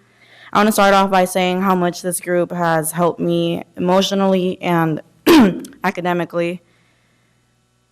The beginning of the school year, I felt a lot of stress hearing about Trump's changes and all that, and I didn't really think he was going to win, but he did, and I felt a lot of fear. When Ms. Villanueva talked about this Dreamers group, I felt like kind of a relief. And then once I started going, at first I was kind of like, how is this going to work out? But I felt so safe and so much support from them, and I felt with more strength and more hope to go to school and feel safe, and to know that I have a voice and that there's people out there who are supporting me and are giving me the resources to help me, and that I know that I can do it. They're giving me the resources to go to colleges and to be able to explore and see how it is. I also made a lot of connections with people who either went through the same struggles as me as an undocumented student, and they gave me like their stories and how I can do it and the resources so that when I go to college, it won't be that hard for me. I was even given a scholarship, which was a big blessing. Also, they given me information to take on to my family, to my friends, to my classmates. I remember one day I stood up in front of my class and, invited everyone over to go to that group, and, because it's about handing everyone else information also, because we need to make this a safe place, and without support, with supporting each other, then there won't really be that safe community. I feel more strong now and more calm. Definitely I feel more safe. I feel like I have that support from my parents, from my teachers. And yeah, thank you. Thank you for giving us this opportunity. Thank you. Muchas gracias. The work that we have been doing at Luther Burbank High School with a group of students who identify themselves as Dreamers, DACA recipients, undocumented, or mixed status. And I just would like to call ourselves a group of collective consciousness, that is validating who we are. We are strengthening our identity, creating and making strong voices to be heard, like the one that we have just right now. And we are empowering every student and their families. We're not alone. By obtaining information about their human rights and educating ourselves to make our best choices. This is only part of our story of building trust, connections, and relationships through common understanding of human needs. Since last October, in collaboration with Puente Project, Sandra Guzman, the coordinator at Sac City College, and college students, as well as Susie Barraza, who is here, who is the president of Puente Club, we are receiving a lot of help, and we are becoming stronger, more educated. And our students at Luther Burbank, we have created goals, objectives for the programs, assessment questionnaires, how much we know, how much we need to learn. We have our weekly meetings, and where we have guest speakers, such as community members, immigration lawyers, college students panels who are going through the same process, colleges from UC Davis, Sac State, Sac City College. And our goal is to continue and make this program sustainable. We bring our stories, but we enhance our own stories by listening to other stories. And that gives us the support, and that gives us a great relief to know that we're not alone. And lastly, I just like to say that there is a lot to say of everything that we're doing, but this program could be a model for many other students throughout the district, grade K through 12, who are going through such a struggle for right now. And I appreciate the time that you have given us today and the support. Thank you so much. Muchas gracias. Thank you, Elizabeth.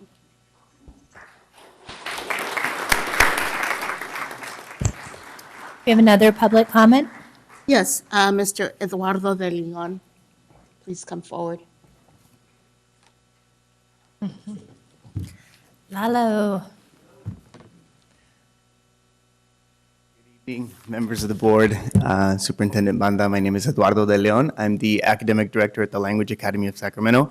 Wanted to congratulate everyone who's here representing Luther Burbank, Puente, and also share that following your brave choice to adopt this type of resolution, the Language Academy recognized that we have students who are siblings of Sac City students, who have older brothers, younger brothers who are in schools, and we also made the choice to adopt a resolution to ensure that we strongly communicated to all of our families, many of them who are not documented, that we will stand with them and that we will take care of the information that is given to us so that they can be taken care of in our school. I'm not sure if you're familiar, but yesterday there was at least a report, I haven't verified it, but that there was ICE agents on Fruit Ridge. And at the very same time that that information quickly started to circulate around the school, we were receiving calls from parents who were saying that they didn't feel safe driving to pick up their kids. And so, you know, whether or not that information is true or not, the fact that it gets out there and that that's the response it's causing is something that I think we just need to be aware of and really think about when we talk about students who are feeling fearful, about parents who are feeling that. I think that that's just a real example that we got to see. And again, whether or not it's true or not, the fact that that's the response it's really provoking in families is something to be concerned about. And so thank you so much for being trailblazers, for following LA Unified, and so many others now, even before all of the crazy news started to hit us, right? So thanks so much. Thank you, Lalo. I appreciate it. Jose, do you have more? Okay.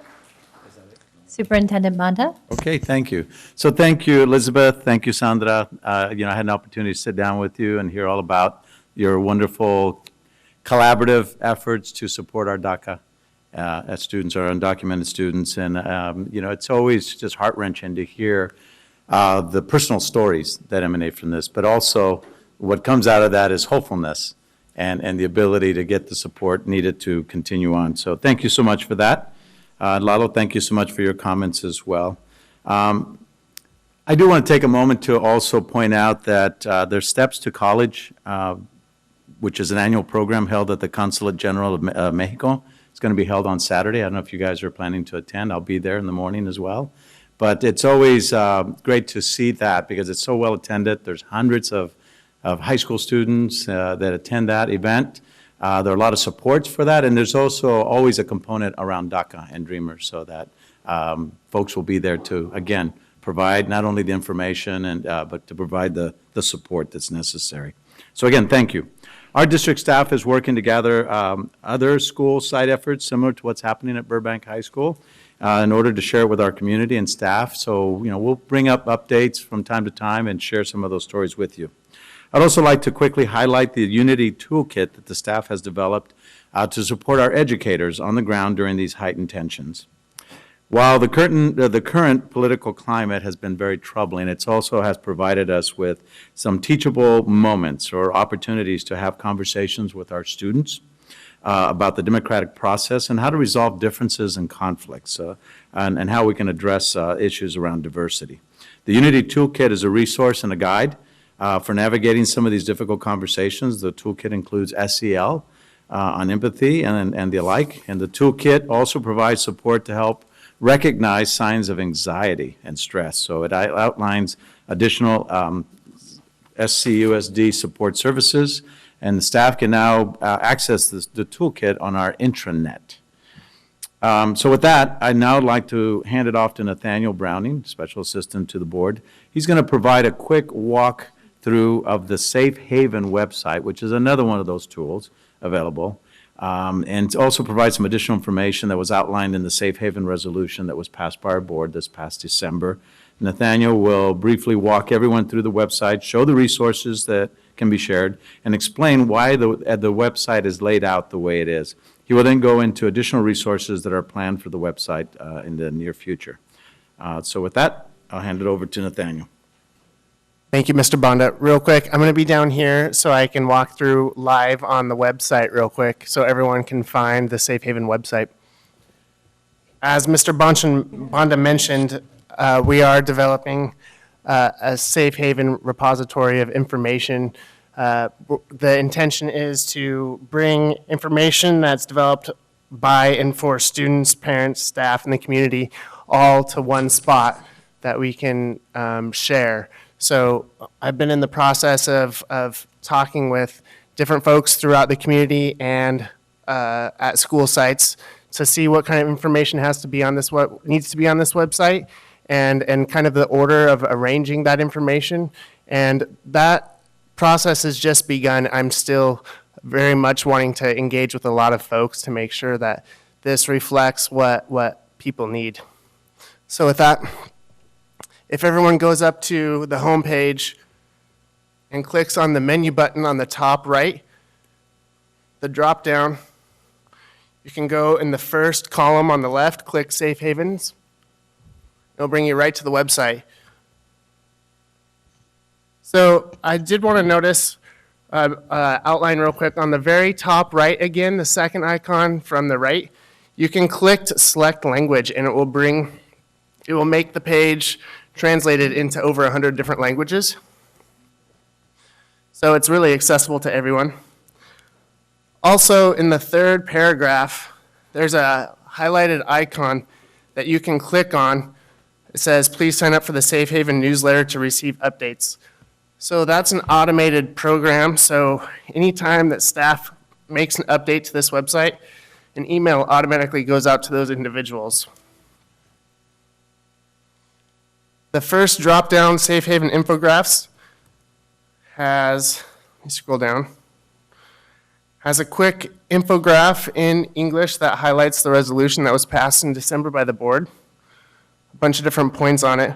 Right below there, the Safe Haven infographic can also be downloaded in the top 5 threshold languages across the district. The next tab down is the actual resolution language. And then the last tab is, I think, the most important. So this is where I'm trying to engage with folks to see what kind of resources are most needed.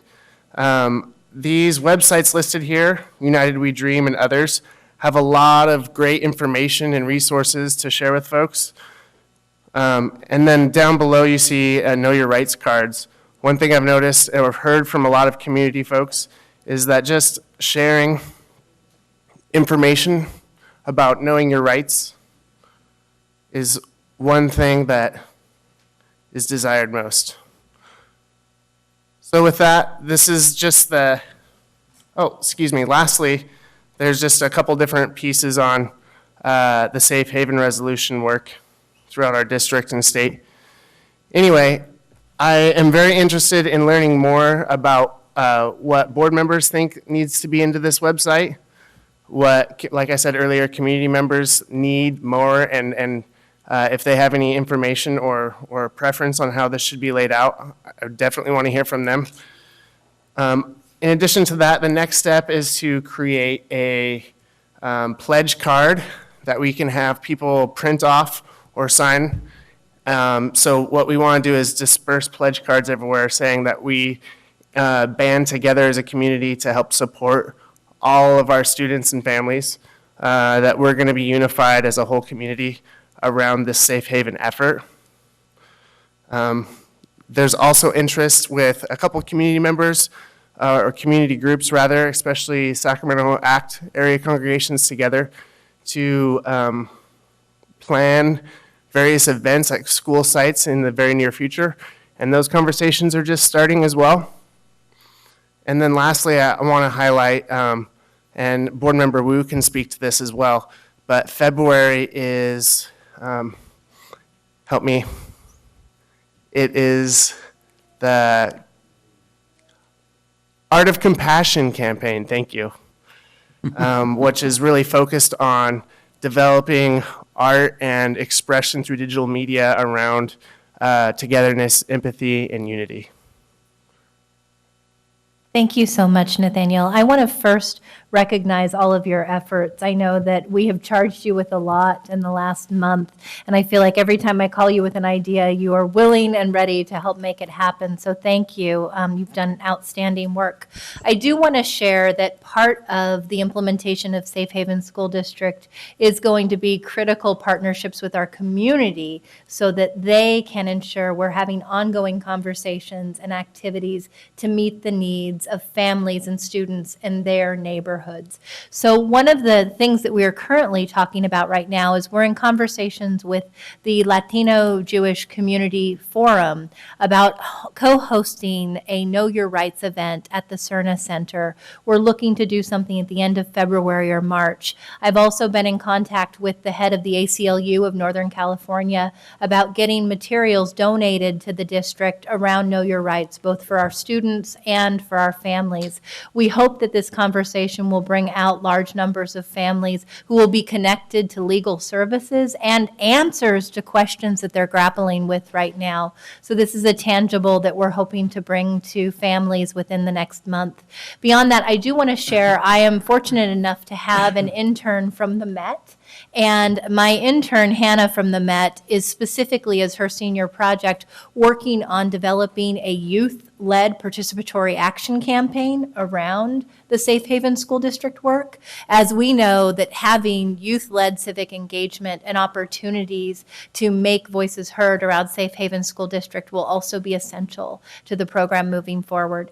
So we would love to hear from our community. And once again, I want to thank our board members for being so brave in passing this resolution and moving this work forward. I've been contacted by dozens of school board members from across the state, and we've seen tens of districts across the state also following to adopt Safe Haven School District resolutions as a result of our courage and willingness to, be among the first. And our first comment from board member Pritchett. I just have a quick question. So in regards to the events that'll be taking place or any community meetings that might be taking place at Burbank or other school sites, can we get those up on this website as well? And how else are we getting the word out about this? Are we doing a Connect at Home